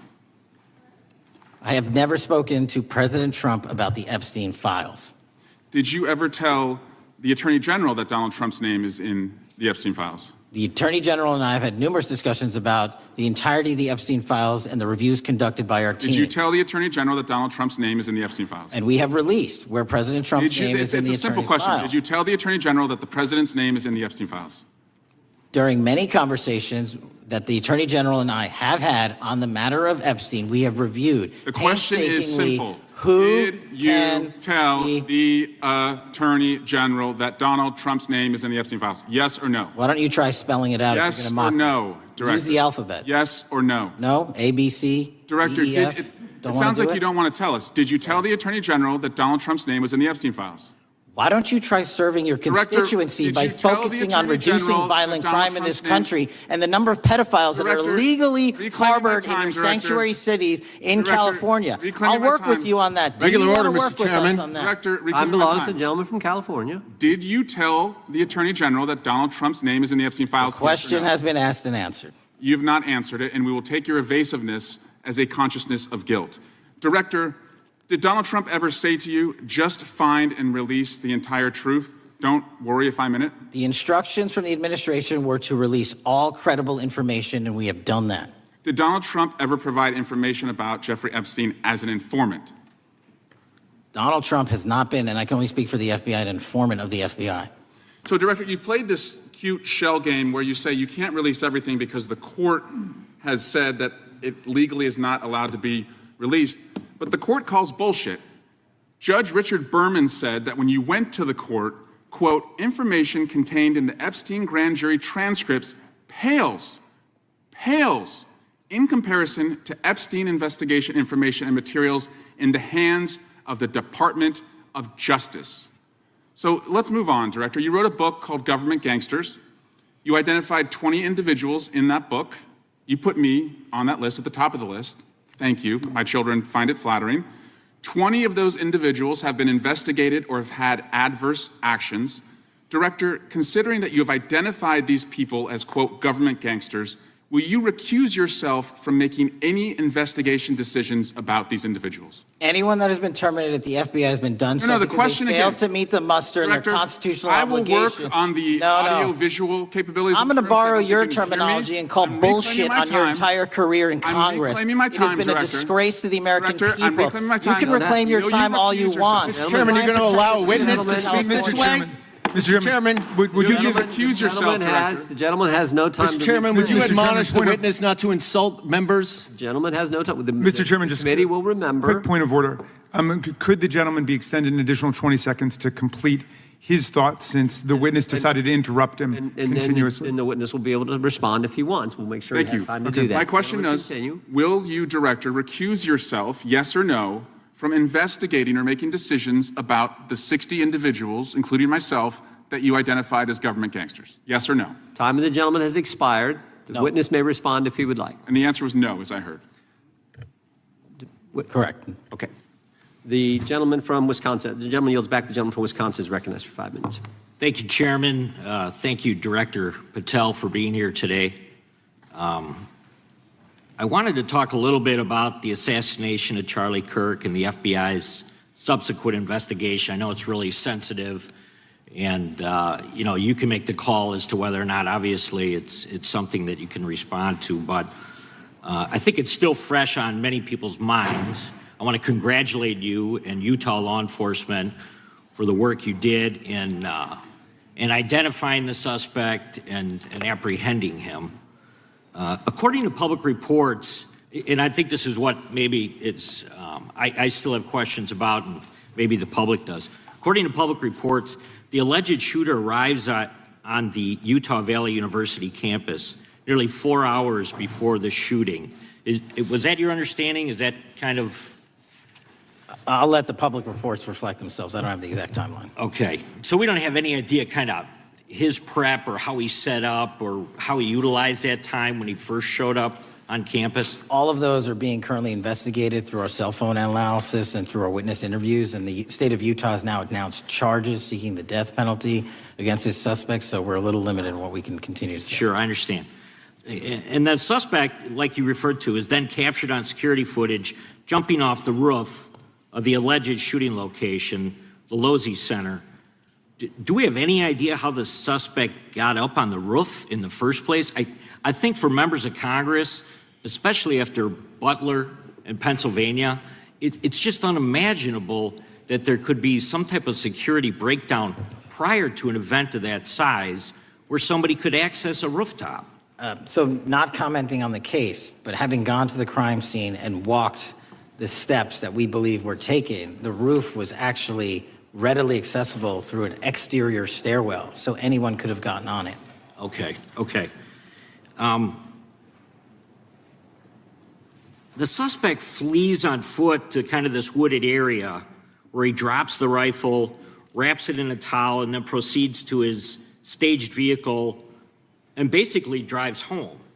So do we have any idea what the towel was about? Was it used later to identify a place where the firearm was left, or What we can tell you is the towel, there was a screwdriver found on the rooftop, which DNA was collected off of, and the towel was found wrapped around the firearm in question in a wooded area next to the campus. All have been processed for DNA. And then, according to the suspect's roommate, there were allegedly messages on instant messaging platforms, specifically Discord, suggesting the towel may have been used to identify that weapon's location. So the public reports have suggested that the shooter acted alone. Do we still believe that that's true? Do we have any idea as to whether or not those Discord messages led us to believe that the shooter may have had help in any way or assistance? I can only speak to the FBI's investigation, and our investigation is ongoing, and we are interviewing any of those individuals involved in that chat and other individuals in the area. Very good. And so my suggestion, if there are accomplices, I'm sure this is something that the FBI is going to continue to investigate fully and thoroughly into the future. Yes, sir. The reason I ask that is because I don't know that that was necessarily the case with Butler, Pennsylvania. So thank you so much for your persistence kind of in this matter. There's still a lot of public questions that need to be asked. Let me shift to another topic very quickly. On July 31st, 2025, the DOJ and the CIA declassified the annex to Special Counsel John Durham's 2023 report on Operation Crossfire Hurricane. The 29-page Durham Annex contains previously classified information about, among other things, the investigative referral of the Clinton campaign plan. Why would somebody place documents in a burn bag related to this case? That case is very much ongoing, so I can't comment on the stylization of the evidence we're collecting. Can you comment at all on the Durham Annex as I described it? The Durham Annex, which has been publicly released thanks to the FBI's commitment to transparency, is one of the documents that's being utilized. And in general terms, speaking for burn bags, sir, a burn bag is what you use to put classified documents into generally, because that is literally how you destroy them. So it appears that efforts were made by the Clinton campaign to reach out to the FBI agents or the Clinton sympathizers in the intelligence community in order to lead more credibility to the Clinton campaign plan. Do you think that's an accurate characterization? Again, I'm not going to characterize that material because it's part of an ongoing investigation. Thanks for being here today. I yield back. Gentleman yields back. Gentleman from California is recognized. Thank you, Director Patel, for being here today. The FBI searched Jeffrey Epstein's Manhattan residence, correct? I believe that happened in 2018. I think there was 2 locations, sir. It's 2019, and in that residence, the FBI found a safe, correct? I don't have the catalog of evidence in front of me. In that residence, the FBI found a safe, correct? I'll accept your representation. Okay. And in that safe, the FBI found topless and lewd photographs of girls, correct? Again, sir, I'll accept your representation. I don't know. Thank you. It was all over the media at the time. There's a New York Times article that says Jeffrey Epstein is indicted on sex charges as discovery of nude photos is disclosed, dated July 8th, 2019. And the Times reports a trove of lewd photographs of girls was discovered in a safe inside financier Jeffrey Epstein's Manhattan mansion. Author Michael Wolff has conducted numerous interviews of Jeffrey Epstein. I'm going to play for you a video clip of what Michael Wolff said Epstein told him was in the safe, and what he showed the author was in this safe. So let's please play that clip now. Elected. And I was sitting talking to Epstein, and he said, "Wait a minute, I got to show you something." And then he went into his safe, and he came out with photographs. They were Polaroids, I think, and he kind of spread them out like playing cards, and it was Trump. I mean, I think there were a dozen of them, and it was Trump with girls of an uncertain age at Epstein's Palm Beach house, where all of the things that he would ultimately be accused of took place. And I remember very vividly 3 of them. There are 2 in which Trump is, the girls, topless girls, are sitting on Trump's lap, and then a third in which he has a stain on the front of his pants, and the girls are kind of pointing at it, sort of bent over, laughing. So, Director Patel, I'm going to ask you a very broad and general question. As you know, Donald Trump and Jeffrey Epstein were friends. There are, of course, photos showing Donald Trump together with Epstein, correct? I don't have the entirety of the photographs, but I think they've been photographed in public together. All right. Are there any photos showing Donald Trump with girls of an uncertain age? No.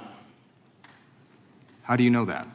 Because that information would have been brought to light by multiple administrations and FBI investigators over the course of the last 20 years. Well, you know what? That's just not true, because no one knew about the creepy birthday message that Donald Trump wrote to Jeffrey Epstein until the Wall Street Journal disclosed it, and then all of a sudden, the Epstein estate provides it to Congress. Well, so certainly, you weren't there at the search. You don't know what Epstein may or may not have done with those photographs even prior to the search. Maybe someone has it. Maybe the Epstein estate has it. You raise a great point. So I'm going to ask you, have you asked to talk to Michael Wolff?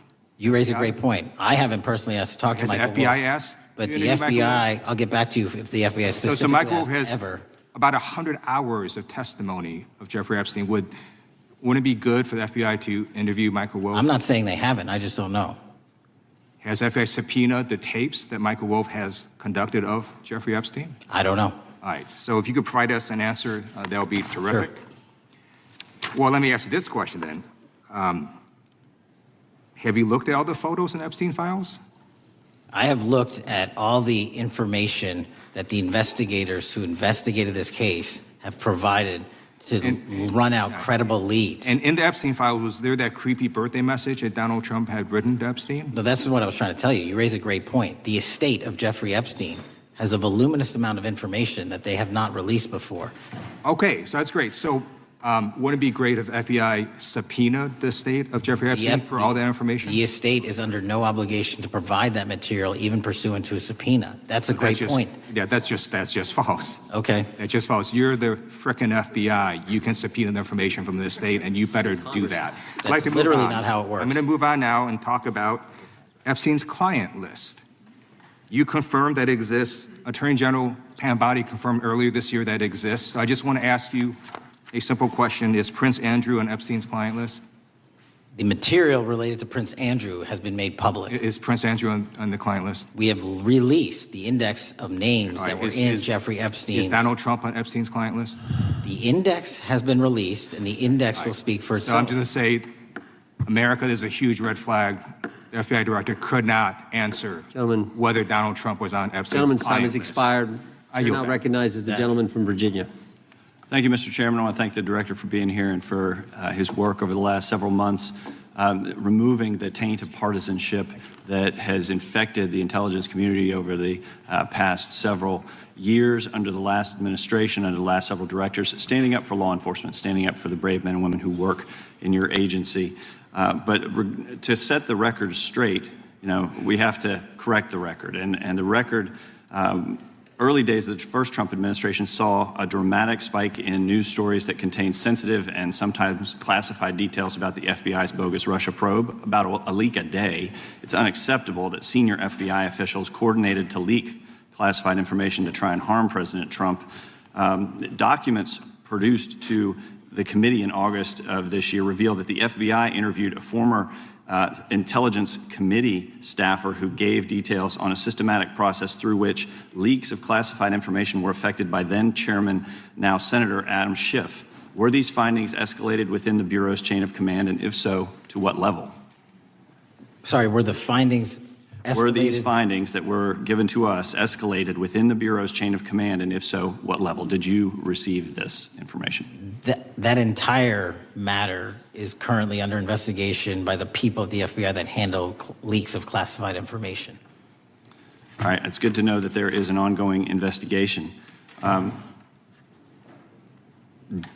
you tell me whether these leaks to the media compromised any ongoing FBI investigations during the Trump-Russia probe? I can tell you, generally speaking, the leaks of classified information are detrimental to any work the FBI is doing. Now, former Director James Comey testified before the Senate Judiciary Committee that he had never been an anonymous source, nor authorized anyone to be an anonymous source in news reports about matters relating to the Trump investigation or the Clinton investigation. Was Comey's testimony true? In reference to Director Comey, I'm very limited in what I can say because of what the current status of those matters are with the FBI and the Department of Justice. When I am able to make those public, I will. Can you tell me if there's an ongoing investigation there? Again, without identifying any individuals related to the information you're generally speaking about, there is an ongoing matter that has been under review by the Department and the FBI for some time. Because we know that the documents that we received last month revealed that former Director Comey used Columbia University law professor as a conduit to leak stories to the media that contained classified information. Let me move on to the way that the FISA process was weaponized by past directors. Prior to your confirmation, you raised concerns about government misuse of FISA, including Section 702, stating that FISA was in need of major reform. Specifically, you highlighted that the Fisk report that the FBI had conducted 278,000 improper searches of the FISA database. Do you remain concerned about governmental abuse of FISA in Section 702? I'm always concerned, but what we've done since I became FBI director is implement new audit systems. We are nearing 100% review of the 702 query system that you are specifically referring to, and we've also eliminated anyone that has ever touched that database that has in any way made a mistake, whether intentional or not. And we have also identified a system in which those going forward who misuse the 702 system, they don't get 2 strikes. They get 1 and you're done.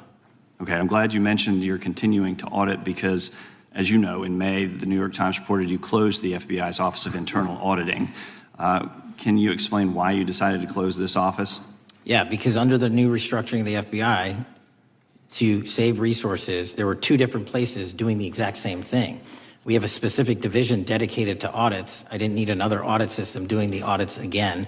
And so we folded some of those folks with their expertise into our specific division and then took the rest of those folks and are moving them out across the country. Under previous FBI leadership, FBI agents were found to have lied to the Fisk. There have been hundreds of thousands of violations of querying standards. In light of past violations, what action is the FBI taking to ensure that similar abuses do not occur in the future? Exactly what I've outlined. You cannot have access to the 702 query system if you improperly queried that system at all at any time in your career. Okay, at a Senate hearing 2 years ago, your predecessor, Director Wray, testified FBI had previously purchased U.S. phone geolocation data for a specific national security pilot project and further stated that the project had not been active for some time and that the FBI relies on court-authorized process to obtain location data from companies. Does the FBI purchase location data or any other data of Americans from data brokers? I don't believe so, but I'll get back to you. Thank you. That'd be important. I appreciate that. I yield back. Gentleman yields back. Gentleman from Washington is recognized. Thank you, Mr. Chairman. Mr. Patel, before you joined the FBI, you had very strong opinions about what the FBI was hiding regarding Jeffrey Epstein. In a September 2023 interview with Glenn Beck, you said the Black Book is under the, quote, direct control of the director of the FBI. In December 2023, you said, let us know who the pedophiles are. Even for a short time after becoming FBI director, in February of 2025, you tweeted, quote, there will be no cover-ups, no missing documents, no stone left unturned. In June, you told Joe Rogan, quote, we've reviewed all the information, we're going to give you every single thing we have and can. But then suddenly in July, everything changed. You and Attorney General Pam Bondi released one video and said that there was nothing more to see. Your July memo says you uncovered more than 300 gigabytes of data and physical evidence, but that you had decided no further disclosure would be appropriate or warranted. That is a quote. I think what happened, Mr. Patel, is that suddenly you discovered that Donald Trump's name was all over these files, and you started a giant cover-up. So you are under oath, Mr. Patel. You just testified to Mr. Swalwell that you did not speak to the president about the Epstein files. To your knowledge, did Attorney General Pam Bondi speak to the president about what was in the Epstein files? I can't speak for Attorney General Pam Bondi. So to your knowledge, you don't have any information. The question was, do you have any knowledge? Do you have any knowledge? I can't speak. You are for the refusing to Attorney answer the General, question. So Pam let me Bondi. tell you that the Wall Street Journal reported that in May, Bondi told Trump that he was in the Epstein files, and at the same meeting said that the DOJ did not plan to release the files. Yesterday, you testified to Senator Kennedy that there was, quote, no credible information that Epstein trafficked girls to anyone else, and that you have, quote, continuously and publicly asked the public to come forward with more information, and we'll look into it. Today, in response to Mr. Massey's question, you appear to say that the survivors were not credible. These are survivors. That's not at all what I said. Okay, great. I'm going to ask you this in a second, but let me tell you about the don't lie about survivors, me. and let's bring them up here into the room. These are women who came to the Hill and testified that they were groomed and raped at the age of 14 and 16 years old, and they called to meet with the president and to meet with the FBI and to have people investigate their claims. Some of them have never testified before. If you are so interested in getting the public to submit any information, why have you not met with them? You said you haven't met with them. Have you met with them? I'll give you one more chance. My job as the FBI director is to Is invite the all answer yes or investigative no leads. to whether or not you met with these women who were sexually abused and raped? Any insinuation by you or any What people is on the your an- side that I am not manhunting child predators and sex traffickers, just look at the Mr. stats. Patel, And you talk Mr. about Chairman, cover-ups, man. Mr. Chairman, you this talk is about my time, cover-ups. and I will take Why as much time as Where I were want. you during the Instruct Obama the and Biden witness, Mr. administrations Chairman. when these so-called Instruct the cover-ups were witness. going on? Mr. Why didn't Chairman. anyone in those administrations talk to any of these Mr. purported Chairman. witnesses? Let's I get have some regular order, Mr. every Chairman. single person to provide credible information. Time belongs to the gentlelady from Washington.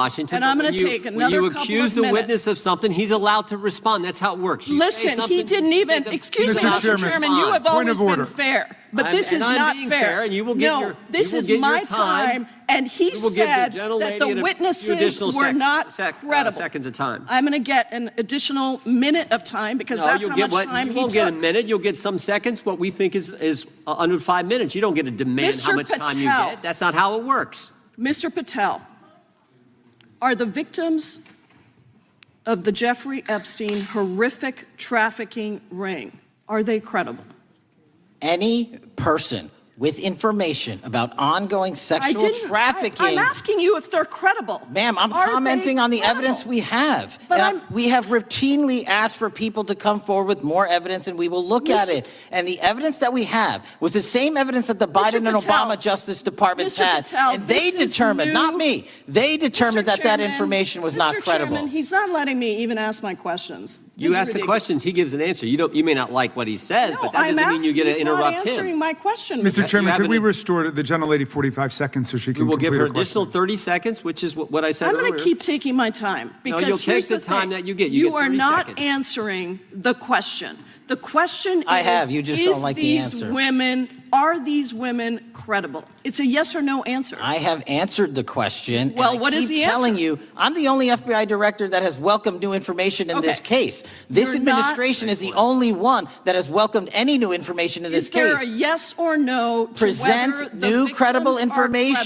credible? Present new Are information. the victims credible or not? I'll tell you what happened in the last Trump Are they administration. credible or not? You can't even Victims say. credibly came forward, and you know what happened? President Trump authorized the indictments President of Jeffrey Trump Epstein, called not them a Biden, hoax. not Obama, President Trump no one called else. the entire thing a Democratic hoax.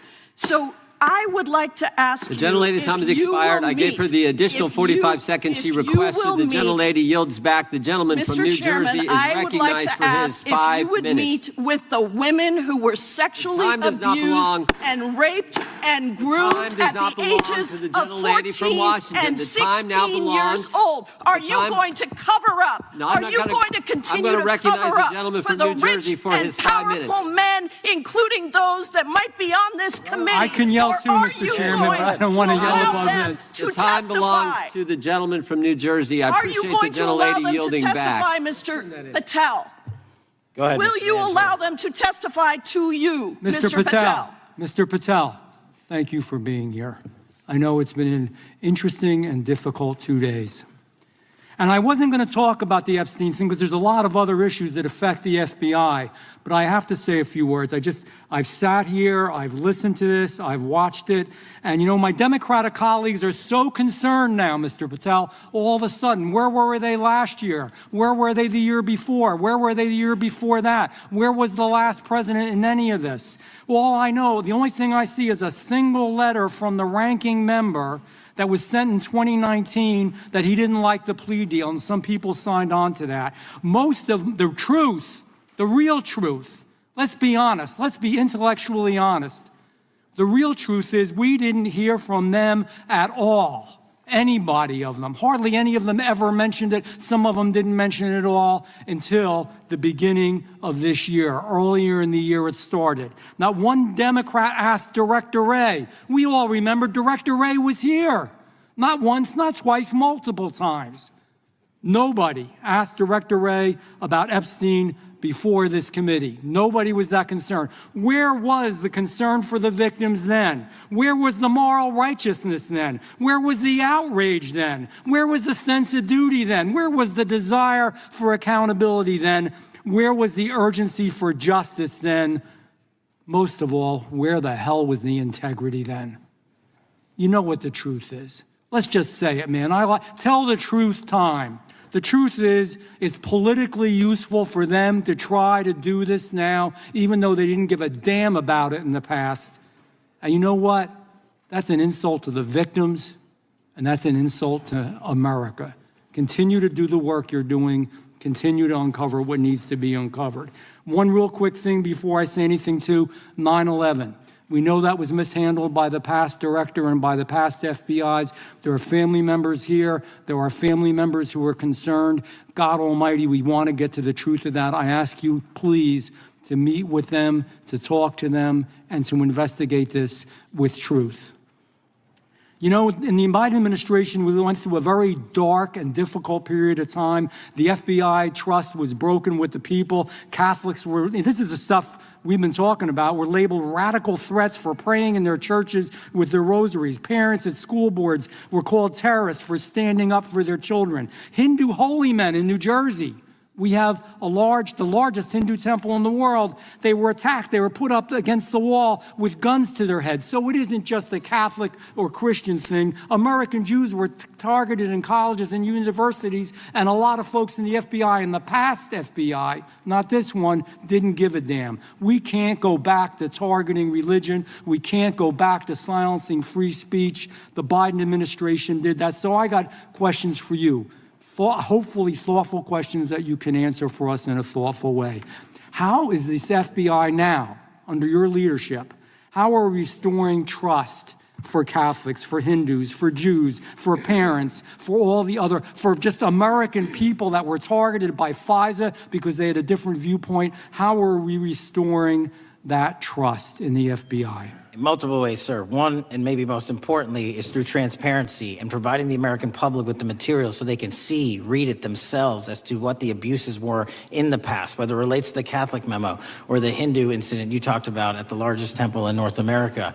Any institution of faith and any member of faith will not be investigated by this FBI because they are men and women of faith ever, period. And nor should they. Nor should they. I don't mean to interrupt you, but my God, of all the amendments to the freedom of speech, freedom to believe in what you want to believe in, I know you're standing up for that. Continue. I'm sorry. No, that's it. Sorry. Okay. The Richmond memo was driven by a reliance on sources. The Southern Poverty Law Center, you know, the words sound nice, but the organization's not so nice. And we've seen the Anti-Defamation League distort data that counts as violence. Have you been able to identify and eliminate these kinds of partisan sources? We welcome all sources, but we want objectivity and neutrality and decency in the way we report all this. Have you been able to uncover any information there? How do we make sure our sources are good in the future? We have reviewed the source processes that infiltrate any institutions of faith, and they will no longer be going into institutions of faith. They will be directed towards criminal activity and protecting the homeland, the two most important missions the FBI has, and that's what we're going to continue to do. Good. And I'll say this. There was a lot of bull today, a lot of you know what, and I'm not going to say it because I respect the institution so much going on around here. Continue to do the work of the people. You are here for that reason. The administration is here for that reason. It was weaponized and politicized, the FBI, in the past.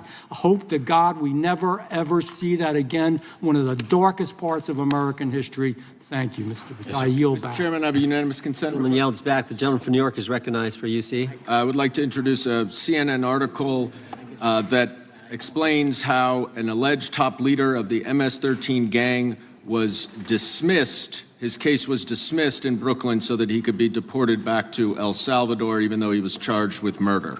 Without objection. Mr. Chairman, I have some unanimous consent The lady from requests. Washington is recognized. I ask unanimous consent to enter into the record an article titled "Justice Department Told Trump in May that his name is among many in the Epstein files." Without objection. I have another one that is a July 2025 article by the New York Times entitled "How a Frantic Scouring of the Epstein Files Consumed the Justice Department," stating that DOJ and FBI employees reviewing the Epstein files were instructed to flag any mentions of Trump and other celebrities. Without objection. And I have another unanimous consent request to enter into the record an August 2025 article by The Guardian entitled "Ghislaine Maxwell Hinted at Epstein's Ties to Trump Officials. Why Wasn't She Pressed for Names?" stating that Maxwell told Deputy U.S. Attorney Todd Blanche that some of the, quote, cast of characters around Epstein are in Trump's cabinet. Without objection. Chair now recognizes the gentlelady from Pennsylvania. Thank you, Mr. Chairman, and thank you, Mr. Patel, for coming before us to testify today. I am concerned by your repeated claims that you're not able to disclose anything further about the Epstein investigation and files, and that there's no evidence of a broader conspiracy or other people who should be charged, because the American people aren't buying that you've been transparent or that there's nothing further to be seen. In your exchange with my colleague, Mr. Roy, you reiterated something that I heard you say yesterday in your Senate testimony, and that is, under your direction, the FBI will always follow the money. Is that right? The money, did you say? Yes. Yes, you said you'll follow the money. That's great.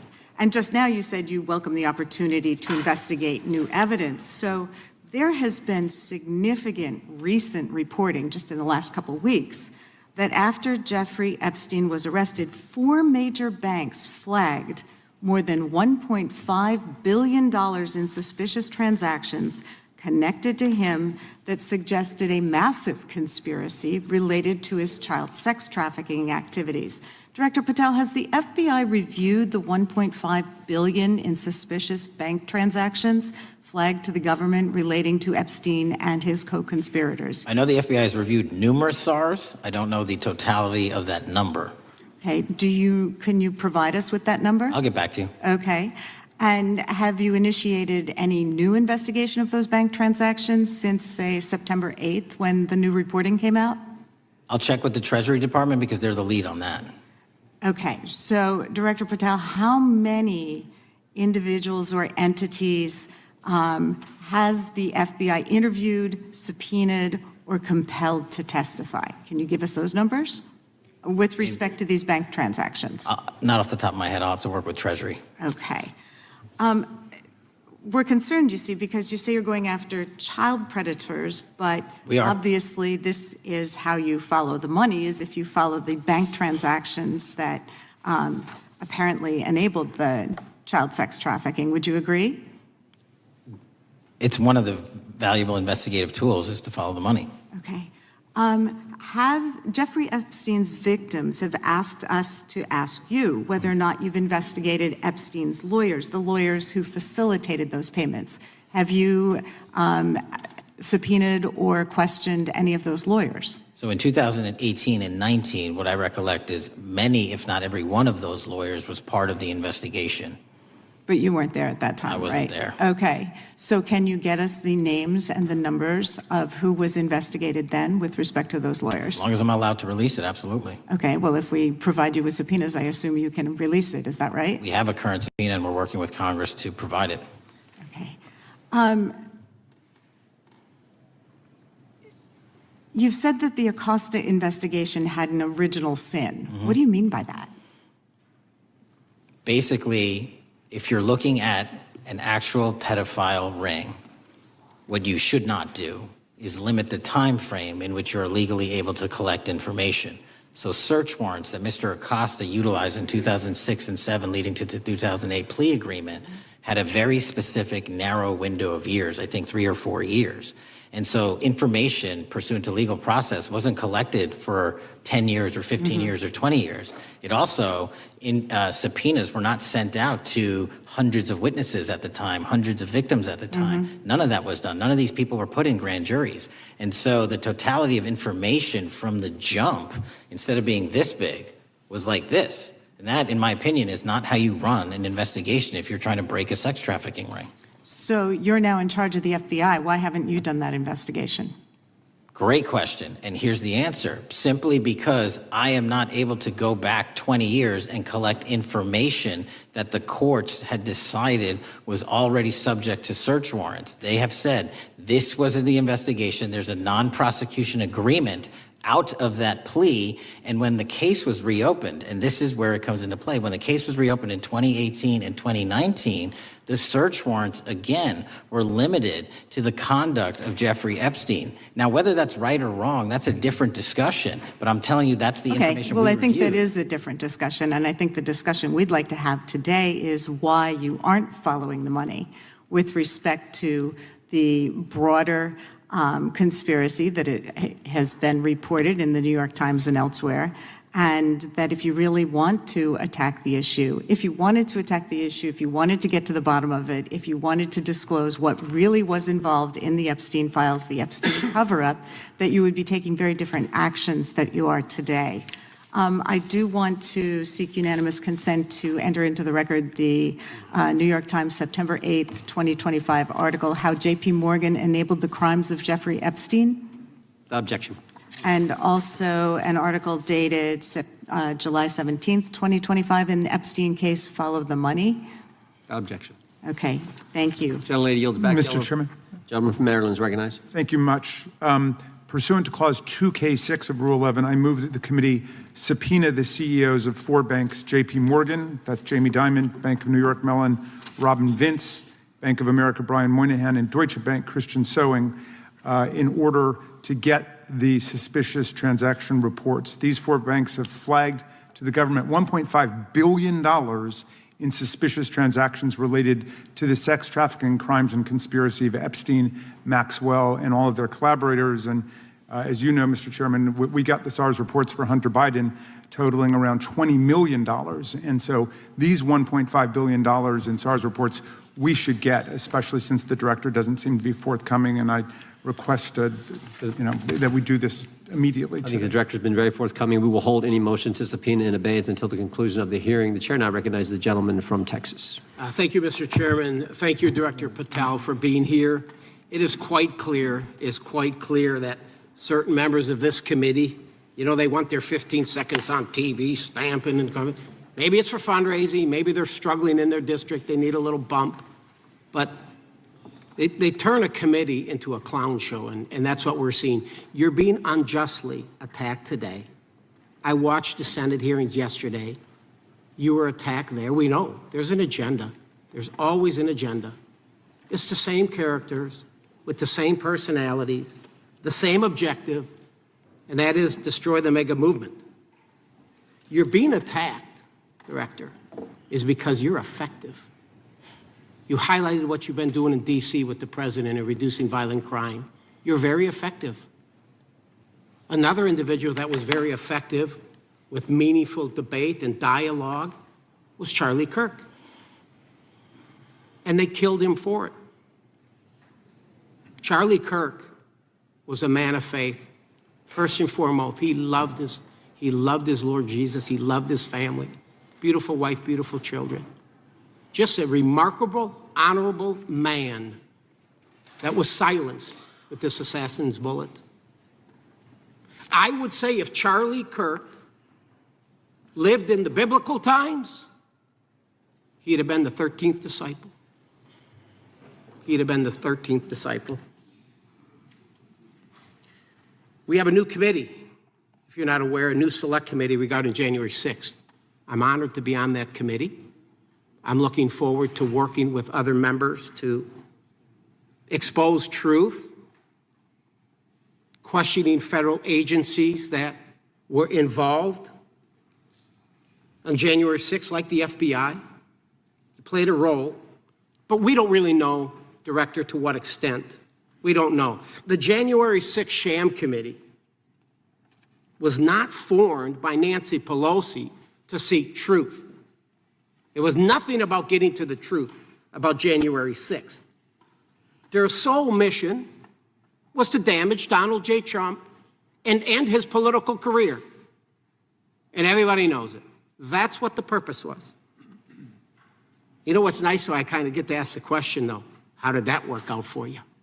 Donald J. Trump is back in the White House, and America loves him. I spent 30 years in law enforcement, retired sheriff from a large county in the great state of Texas. I've seen, Director, I've seen more enthusiasm and support for law enforcement today because of what you and Donald Trump have done over the last 8 months to protect the American people. The American people couldn't count on their government to protect them. Crime is rampant. And now we have a president and an administration that puts the American people and their safety first.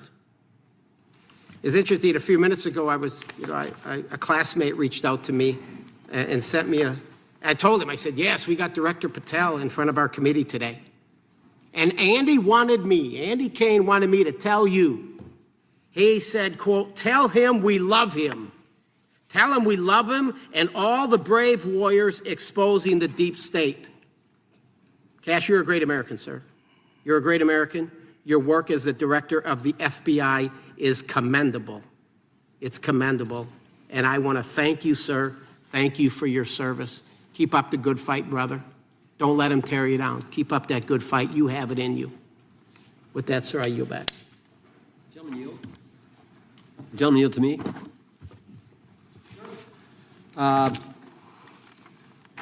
Director Patel, there were 26, the gentleman mentioned the select committee, there were 26 confidential human sources at the Capitol on January 6, 2021. 4 entered the Capitol and thereby broke the law. Do you know if those individuals were being paid by the Ray FBI? So we've provided 600 pages of documents to this committee alone regarding January 6th. That's 600 pages more than any of my predecessors. Yep. Generally speaking, confidential human sources are always paid by the FBI. That's how it works.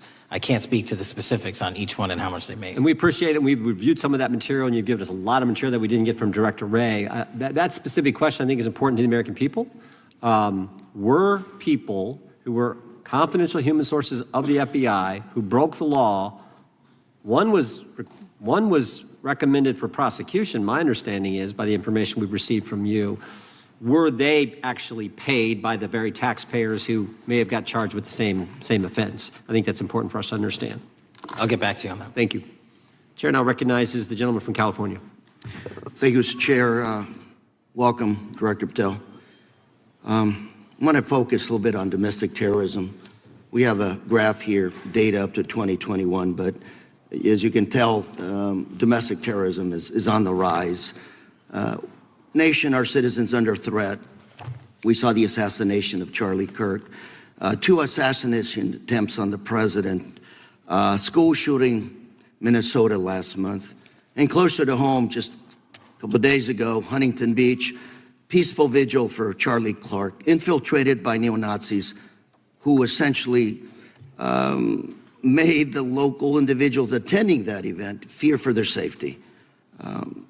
All of us know that a lot of these domestic attacks are by lone wolves, but yet they do leave clues, social media or elsewhere.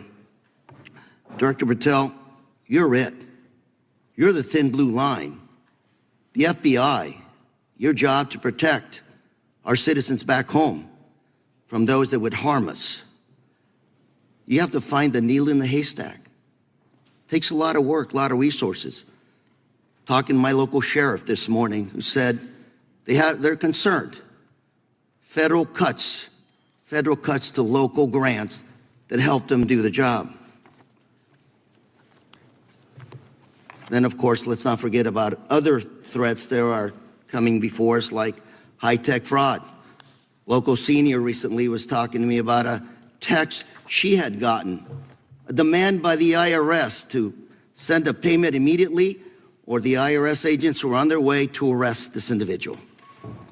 Pretty gutsy stuff by folks probably from Europe, North Korea, Russia, China, people, okay, going after those precious savings our senior citizens rely on.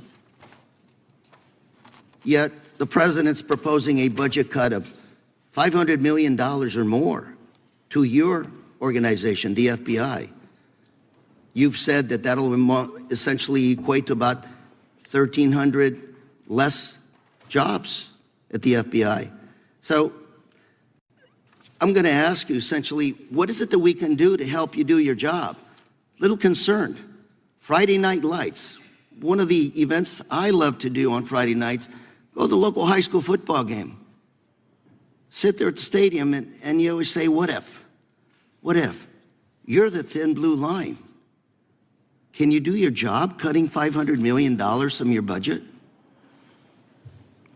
Thank you, sir. I think we are doing our job, and the distinction is with the budget that we have, we are flexing more resources to the field. California is receiving the largest FBI plus-up of any state in the union due to that plus-up. They're not getting a reduction. No state is getting a reduction. Every state is getting a plus-up. And so I'm utilizing the money that we have to first plus it up. And the empty vacancies that we have, those haven't been filled in years, not under my leadership. Here's my concern. You're going to do well. You're doing more with less, is what you're saying. Yet we're about to vote on a budget that has $88 million more to protect members of Congress, the executive branch, and the Supreme Court.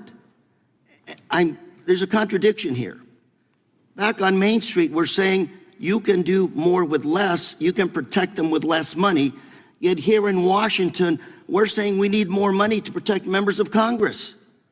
It's a little contradiction here, or maybe, sir, you ought to talk to leadership about coming in with your management style to protect the Supreme Court, Congress, and the administration. Otherwise, it's essentially a hypocritical situation. We need more protection, yet folks on Main Street can do with less. My concern is folks on Main Street. We also were, I think we received over $300 million in the big, beautiful bill, and we're also receiving pots of money from our interagency, so this sort of $500 million cut isn't entirely accurate. You're still getting cut $200 million plus. You're still moving your agents to do ICE work, so you are leaving a lot of bases uncovered. And I'm not going to be argumentative with you, Director Patel. I'm just saying, if that thin blue line does not hold, people on Main Street will pay the price. I agree with you, sir. And I just look forward to working with you, because I am very concerned that these kinds of budget cuts are short-sighted, especially when my local sheriff calls me and says, we need more support, and we're looking at budget cuts. I'll work with you, sir. Thank you, Mr. Chair. I yield time. Mr. Chairman, I have another unanimous consent request. The gentleman yields back. The gentleman from New York is recognized for unanimous consent. I seek to introduce a December 2024 OIG report from the Department of Justice, which confirms the conclusion of the Bill Barr Justice Department that the so-called whistleblower, a disgruntled former employee of the Intelligence Committee, was not a credible witness, and there were no further actions taken. Without objection. Mr. Chair, I'd like to submit some items for the record. You bet. Gentleman from California. First one, Trump's deportation diverts FBI agents off child predator cases. Second one, FBI director backtracks on administration's proposed budget cuts. And number three, Trump administration says 70% of ICE detainees do not have criminal convictions. Without objection. Gentleman from Texas is recognized. Thank you. Director, earlier this year, the committee learned of new documents tied to the Crossfire Hurricane investigation and the Russia collusion hoax against President Trump. Your efforts in declassifying key documents tied to this investigation allowed the committee to acquire thousands of pages that it did not have previously. Did any of your predecessors make any effort to declassify these documents? Not to the extent we have. Did any of your predecessors share or leak any details that were classified at the time? There are ongoing leak investigations across the board at the Bureau related to this. I believe one of those is Mr. Comey, and I thank you for continuing that investigation. Among the declassified documents are the Durham Report Annex, the Crossfire Binder, and the Nellie Orr Criminal Referral. Could you summarize for those watching what we know about the Russia collusion hoax so far? Well, sir, I think the record will speak that the Russia collusion matter was perpetrated by a political party to go overseas and obtain information from a foreign intelligence asset, only to have that information, which was demonstrably false, turned over to the FBI, who walked into a federal FISA secret court and asked for a secret surveillance court order and lied to the federal court, and we know that because someone was convicted of it, and only to surveil the political opponent. So that is a massive scandal. We helped expose it. And in terms of the pages of productions, I provided 1,400 pages of production related to Crossfire Hurricane, and my predecessors have provided 0. I appreciate that, and I appreciate your courage and commitment to declassifying these important documents for our review, and hope that you'll continue with this commitment. Can we expect to see more declassification efforts regarding the Crossfire Hurricane and Russia collusion hoax? Yes. Thank you. I yield the remaining balance of my time to Chairman Jordan. Oh, I thank the gentleman for yielding. And Director, that's when it all started, right?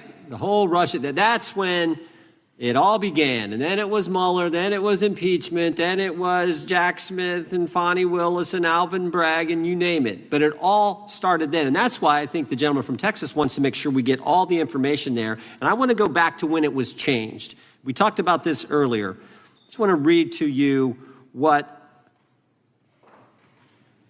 the CIA officer said to the House Permanent Select Committee on Intelligence, quote, Brennan refused to remove the dossier, and when confronted with the dossier's main flaws, he responded, yes, but doesn't it ring true? So that's what he initially said. And then when he was talking to this committee, he said the CIA was very much opposed to having any reference or inclusion of the Steele dossier in the intelligence community assessment. So on one hand, you got a witness who was there who said he refused to remove it even though he knew it was garbage. And then he's, on the other hand, telling the committee, no, we didn't want anything to do with it. It shouldn't have been a part of the intelligence community assessment, which we know it was. You know it was. You found that. Those are two entirely different stories. I think Mr. Brennan has some explaining to do, frankly, what happened there. And I think you said earlier that this whole thing, and I think you said to Mr. Gooden, this whole thing is being looked at as part of this grand conspiracy to undermine the president, whether it's Comey, Brennan, Clapper, former head of the Intelligence Committee, now senator from, whoever it is, that's all being looked at. Is that accurate? Yes, sir. Well, we appreciate that. And part of what's also being looked at, and I think the gentleman from Wisconsin brought this up earlier, what is a burn bag for, by the way?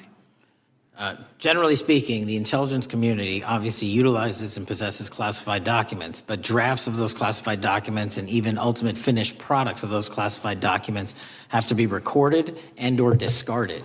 And if they are discarded, the only way we do that, the hard copies, is we literally put them in burn bags that are identified specifically for that purpose, and there is a very exact courier system in which those burn bags are obtained and the material inside is destroyed.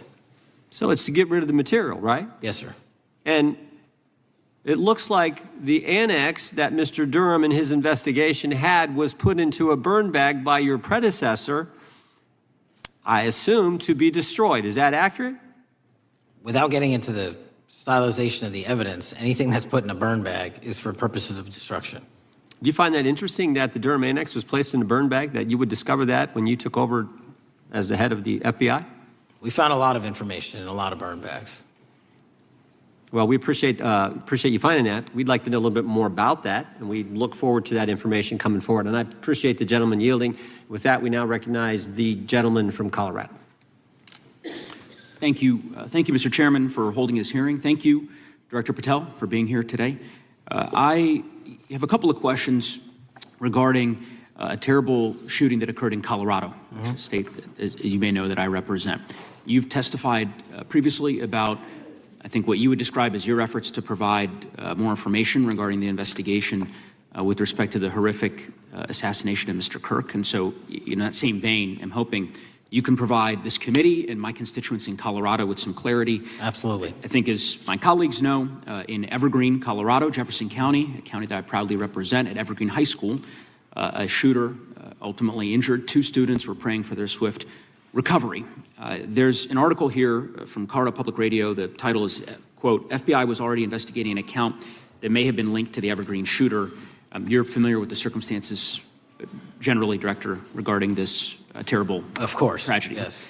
So my understanding from the public reporting is that an organization reported to the FBI in July of this year regarding, just reading here from the article, that the FBI opened an assessment into a social media account user whose identity was unknown and who was discussing the planning of a mass shooting with threats nonspecific in nature. This is the FBI's statement to the press. And that the FBI continued to work this assessment investigation to identify the name and location of the user up until September 10th, 2025, which was the day of the tragedy. Can you provide us some clarity on what were the impediments to finding, the account user, and maybe describe in greater detail the FBI's work in that regard? Generally speaking, yes, because I know even though the shooter's deceased, the investigation we're not done. Sure. And so the impediments to finding these individuals, and you highlight a great point. We had 2 huge tragedies in the span of days in this country, the school shooting in Evergreen, Colorado being one of them. And proactively going out onto these social media platforms, which are so large, is our biggest impediment. And we need to rely on the service providers. There's actual legislation, I can't remember the name of it, that's up for renewal, which will, and I think at the end of the month, which gives service providers the ability to report that information in from their end without liability. We need that to continue, because while the FBI has so many people and the police are great at doing it, there's just too many platforms to cover down on. Well, I appreciate that, Director Patel, and I think we're certainly, I'm interested in continuing this conversation, because I think the reporting suggests that that there's a pattern, and that ultimately, we want to make sure that law enforcement is able to prevent this kind of tragedy from happening in the future. I have a question. It's not meant as a gotcha question, so it just frame it there. But it is in regards to some reporting around a periodic transaction report that you had filed earlier, this year. So this is in July, pursuant to the ethical obligations as a senior executive official. You remember filing that in July? Yes. Yeah. So in that report, as best as I can surmise, you disclosed that you divested, $100,000 or more in a variety of different stocks, which I presume was pursuant to the ethics agreement that you negotiated with the Department of Justice.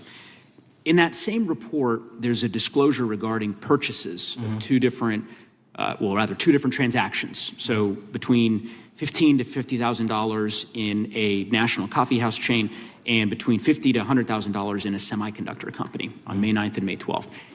Are those transactions that you're doing personally, or are these through a stockbroker, or are these transactions that you're handling yourself? So how they happen is I submit proposals under DOJ guidance to say, hey, I would like to trade this or that, and they run their review, and the FBI runs a review, and then they come back and say yes or no, and then I make the transaction. Is there a reason that you decided to make the purchases into those 2 companies? Generally speaking, before I got this job, I was, trading stocks, but not a lot, like most people, and I just follow certain industries, and I thought they would be a good investment. So the reason why I ask, right, because you had divested in other companies, and I presume that wasn't because there were actual conflicts. It's just that you wanted to avoid an appearance of impropriety. It was both. Both, but not all of the companies were conflicts. Whatever they make divested from. I don't make the call, they make the call. Sure. Yeah. I guess my point would be, the reason why I ask is, why I said it's not a gotcha question, I have for years led an effort here in Congress to try to ban members of Congress, senior executive officials, from trading stocks. And it's bipartisan in nature. We're working really hard to get that done, Republicans and Democrats. And you can understand, I think, given your role, given the nature of the position that you hold as the leader of the largest law enforcement agency in our country, that divesting entirely, not doing day trading now, I think would be something that would be in the interest of the American people. So I just would hope you would consider that, and that moving forward, that perhaps not purchasing stocks in individual companies, I would think would be something that would be worth pursuing. Gentleman's time is... I'm happy to give the witness an opportunity to answer. Thank you. I'll work with you on it. Gentleman from Alabama is recognized. Thank you, Mr. Chairman. Thank you, Director Patel, for being here today.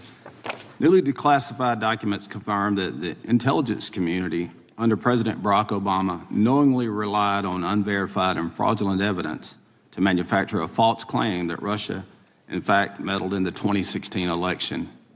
Is there more to be done to uncover the depths and origins of the Russian collusion hoax? There is, and we're doing it. Why should Americans still care about that, Director Patel? Everybody wants to talk about a weaponized bureaucracy. And when we put out the facts about a weaponized bureaucracy, not because I said so, but because we found the FISA documents, because we found the 302s and the 1023s, then it becomes a political football. My job is to continue to put out that information and let the American public read it for themselves when I'm lawfully able to do so. And that's been my commitment on any subject, Russiagate or otherwise. Wherever the law allows me to do it, I will do it.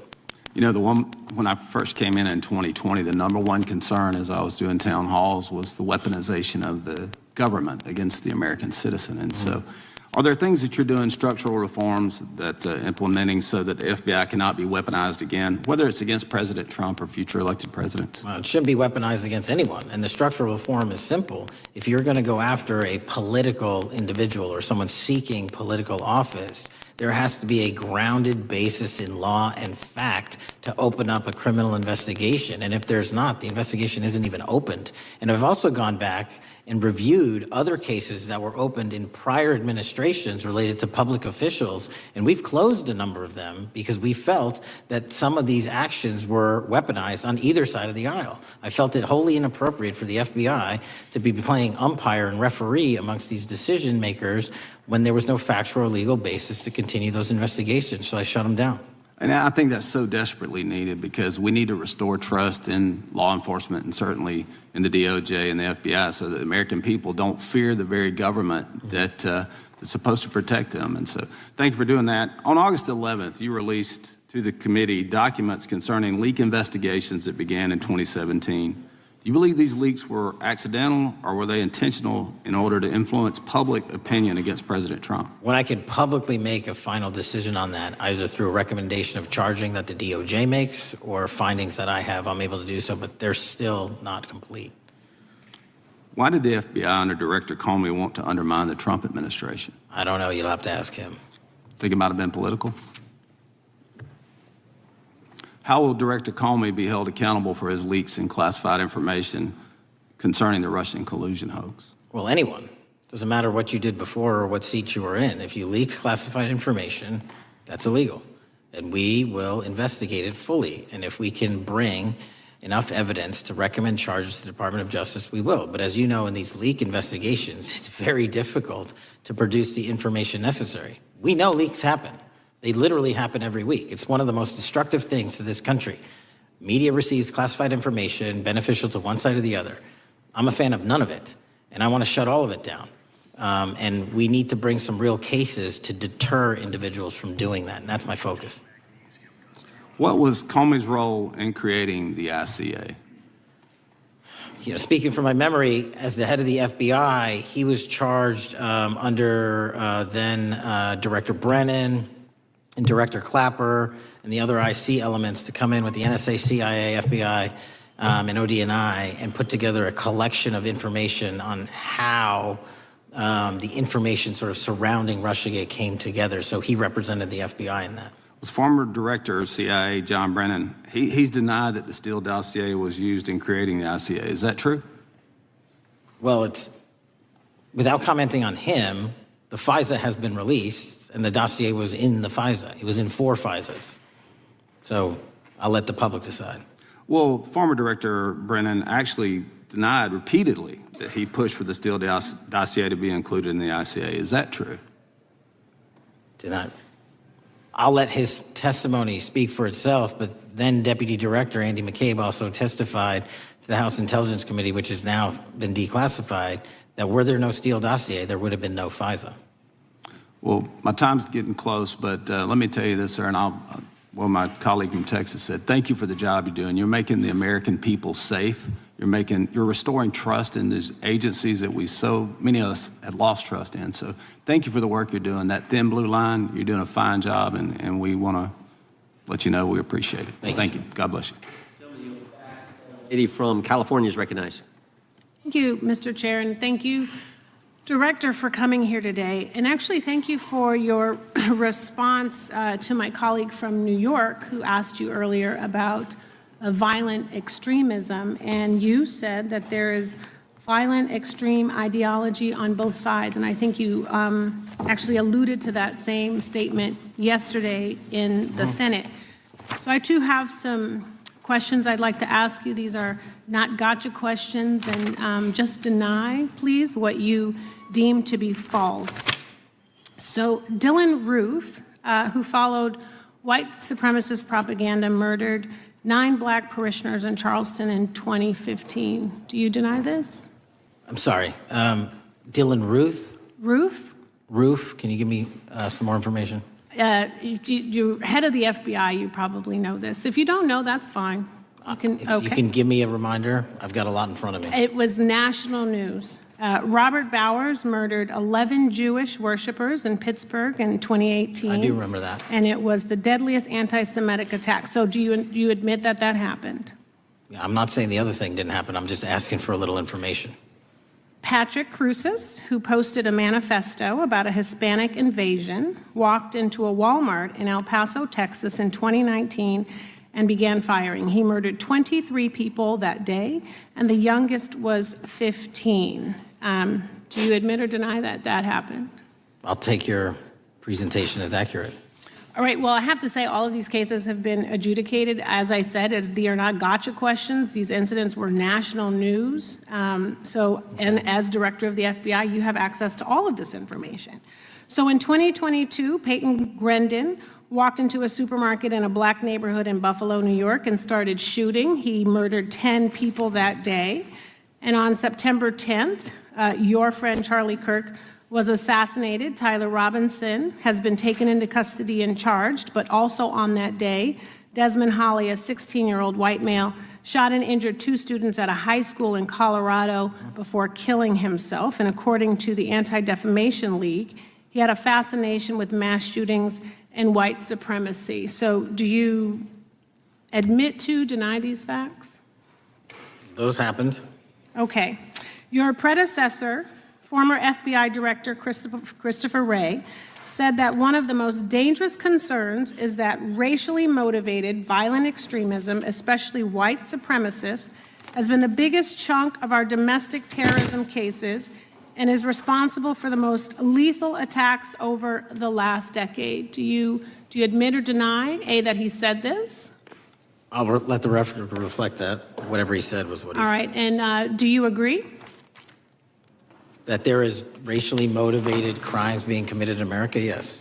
Yes, especially white supremacists, which is the biggest chunk of our domestic terrorism. I'm glad that you said this. So last week, President Trump was asked if there were extremists on both the left and the right. He was actually asked this by Fox and Friends, and his exact words were, "I'll tell you something that's going to get me in trouble, but I couldn't care less. The radicals on the right oftentimes are radical because they don't want to see crime. The radicals on the left are the problem, and they're vicious, and they're horrible, and they're politically savvy." Do you agree with the president? I don't speak for the president. The president speaks for himself. Do you agree with the president? I don't. On what matter? On the question that I just asked, do you agree with his statement about the radical left? That there's ideology that's driving violence on both sides? Yes, that's what he acknowledged. No, he didn't. He didn't. But I'm glad that you're saying that and actually creating some separation between you and the president. And I'm glad that you That's literally are not what happened. He said acknowledging both. that there is violent extremism on both sides. What's interesting is that the research arm of the Department of Justice, the National Institute of Justice, do you know what that is? I'm familiar with them. Okay, great. It is the research arm of the Department of Justice, and it published an article in 2024 devoted to domestic radicalization, violent extremism, and terrorism. I have it. It's interesting that it's no longer on the website. It has been scrubbed, but I ask these questions because what makes a strong, qualified director of any business, of any household, of the FBI, what makes a reputable prosecutor is not lapdog loyalty, but a commitment to the creed that evidence is agnostic and that the evidence will lead you to making the right decisions. And your job, no one's job is to like the data or the evidence, it is to collect it. That is how you gain trust. And Mr. Chair, I would like to enter into the record, if I may. White supremacist group stands by racist ideology with unanimous consent. Without objection. Dylan Roof, the radicalization of the alt-right and ritualized racial violence. Without objection. Thank you. Another article, how Robert Bowers went from conservative to white nationalist. I'd like to enter that into the record with me. Without objection. Patrick Cruces believed he was fulfilling Trump's wishes in El Paso attack, his attorney said. I'd like to enter into the record. Without objection. Buffalo shooting, how far-right killers are radicalized online. I'd like to enter that into the record. Without objection. Evergreen High School shooters online activity reveals fascination with mass shootings, white supremacy. I'd like to enter that into the record. Without objection. Murder and extremism in the United States in 2024, a report by the Anti-Defamation League. I'd like to enter that into Without the record. objection. And the article, the report that was scrubbed from the DOJ just recently, National Institute of Justice Journal focusing on domestic radicalization, violent extremism, and terrorism. I'd like to enter that into the record. Without objection. And lastly, the libertarian think tank Cato and their analysis on violent extremism and the right rising in extremist acts. I'd like to enter that into the record. Without objection. Thank you, and I yield back. Gentlelady yields back. Gentlelady from Wyoming is recognized. Just very quickly, Director Patel, thank you for being here, for your service to this country, and for the transparency that you have brought to the FBI and for the American people. Transparency that was absolutely non-existent in the Biden administration and FBI. I believe that you might have been asked earlier about whether you had had an opportunity to visit with any of Epstein's legal counsel. Were you asked that question earlier? I think so. Okay. One of the legal counsels or legal fixers for Mr. Epstein was Stacey Plaskett, the Democrat delegate to Congress from the Virgin Islands. So perhaps for those on the other side who are interested in talking to Jeffrey Epstein's attorneys, they could sure visit with one of their own colleagues. I want to focus on something that I think is very important that has not been addressed enough today, and that is related to the consequences of the Biden open border. One consequence of the Biden border crisis is the impact that it continues to have on our tribal communities, with the cartels taking advantage of our open borders, the Mexican drug cartels, by infiltrating our reservations and bringing violence, drugs, murder, trafficking, and more. Last year, when I questioned the Attorney General Garland about what the DOJ was doing to protect these communities, he simply deflected responsibility and said that Congress had not appropriated sufficient resources for them to be able to protect our tribal communities. Mr. Patel, what is the Trump FBI doing to counter the drug cartel infiltration and other violent crime targeting our Native American communities? Thank you. It only took more than half of this proceeding to talk about one of the priorities that the FBI has, which is crimes on tribal lands. Every single crime that we have been talking about, whether it's child predators, human trafficking, narco traffickers, murder, they all happen on tribal lands as well. And I said since the beginning, it is a priority, which is why we launched Operation Not Forgotten on tribal lands. And I'm the first FBI director to meet with the staff and tribal leaders here in Washington, D.C. and elsewhere, and invited them into my office and headquarters to see them, because I need engagement with tribal leadership, and I need our police and FBI agents to be engaging with tribal leadership. Otherwise, we're not going to break through. We have 1,900 Indian country cases open right now. We've got 600 indictments this year alone. We cannot forget tribal lands. Every single one of those people lives in the United States of America, and it is an absolute priority to protect them and their children just as it is anyone else. So I think it's fair to say that what Mary Garland testified to, that the FBI and DOJ did not have the resources to address that. I think that that was an absolutely false statement. Would you agree with me? It's a decision by him not to do so. That's not my decision. At the end of August, the U.S. Attorney and FBI announced that nearly 100 personnel representing members of the Safe Trails Task Force operated near Wyoming's Wind River Reservation to assist with reducing drug trafficking and illegal guns. Director Patel, you have routinely stated that it is your mission to partner with and strengthen local and state law enforcement partners. How does the task force and other FBI efforts bring tribal law enforcement into this process? The major problem with tribal lands is the sheer tyranny of geography and the amount of coverage that they have on land versus the personnel they have to do it. So what we've done is constantly surge resources to tribal lands across this country on a 30, 60, 90-day rotating basis, reporting back to us saying who needs more. And what we found is that most of these lands can be assisted by our counter-UAS program, our drone capabilities, and we're going to do it because what's happening is the Mexican drug cartels are literally flying overhead, dropping their cargo, their narcotics onto this land where no one's looking, and then it's being disseminated to children, to youth, to adults on that land and killing them. And we got to stop it before it gets dropped off. Well, and your testimony proves that the Biden administration did not lack the resources to address drug and violent crime in tribal communities or around the United States. It instead expended and wasted these resources investigating parents, Catholics, we now find out Turning Point USA, the RNC, and Republican organizations, rather than protecting our Native Americans by closing the border. Is that fair? I think so. Wonderful, thank you. And I do appreciate the work that you've done in this regard. I was previously the chairman of the subcommittee on Indian and Insular Affairs with the Natural Resources Committee, and safety and security on our reservations and for our tribal members has been one of our priorities, one of my priorities, and I very much appreciate the work that the FBI has done. Let me know if there's anything else I can do to help you, and with that, I yield back. I will, ma'am. Gentlelady yields back. The gentlelady from Georgia is recognized. Thank you, Chairman, and thank you for coming in today, Mr. Patel. In the past few months, the country has experienced a string of horrific, high-profile attacks that have been motivated by racial hatred or political ideology. Shooter attacked the CDC headquarters, firing hundreds of rounds and killing a police officer. An arsonist set fire to the Pennsylvania governor, Josh Shapiro's residence, with the governor and his family actually inside. Minnesota House Speaker Melissa Hortman and her husband were assassinated earlier this year. Clark and Charlie Kirk was murdered last week.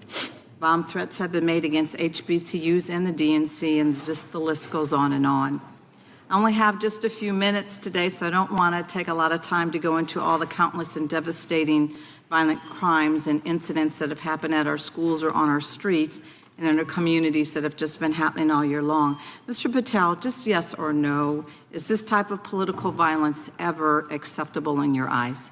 No. I'm glad that we agree that these heinous acts designed to instill fear and division in our nation are never, ever acceptable, yet each of these incidents has recently taken place under your watch. The FBI's website states that protecting the United States from terrorist acts is the FBI's #1 priority, including from domestic terrorists. Is this still your #1 priority? Domestic terrorism?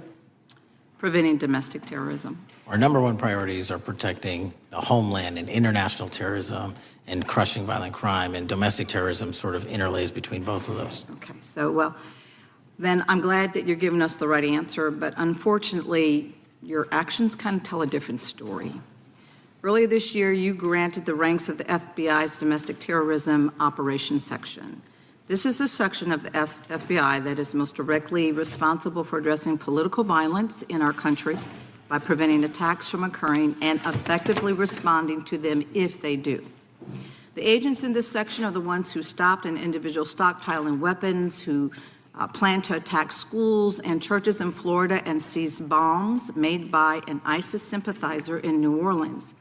And instead of ensuring that this section has all the resources that it needs at a time when its mission is critical, you fired its decorated veteran FBI agents who have served their country proudly under Republican and both Democratic presidents, and you scrapped the tools that they developed to fight domestic terrorism, including the National Domestic Terrorism Incident Database. I mean, most of that is just not true. We have 1,700 current DT managed programs. We're up 300% in the amount of cases we brought against nihilistic, violent extremists, including 764, wishing to harm our children. The FBI and the men and women are getting after that problem set more than ever because I've unleashed them to do so. And any insinuation that these tragic occurrences across the country are somehow singularly my fault or disgusting because that watershed goes down to the men and women at the FBI, Mr. Patel, and they are not responsible for it. I'm happy to work with you to get them what they need. Gentlelady controls the time. Unanimous consent request. You'll state a request. Thank you very much. Into the record, an article from Reuters titled FBI Scales Back Staffing, Tracking of Domestic Terrorism, Probes Sources Say. Thank you very much. Without objection. I appreciate that. So, Mr. Patel, and it isn't just the domestic terrorism operations section. Under your watch, agents are fully diverting their attention to these anti-immigrant and city takeover operations, leaving our children vulnerable to dangerous networks of online predators, both domestic and international. You pulled more than 120 FBI agents from their normal duties to operate sobriety checks and conduct traffic stops, exposing the FBI's fleet of unmarked cars and thereby making it harder for the FBI to combat violent criminal gangs, foreign intelligence services, and drug traffickers in the process.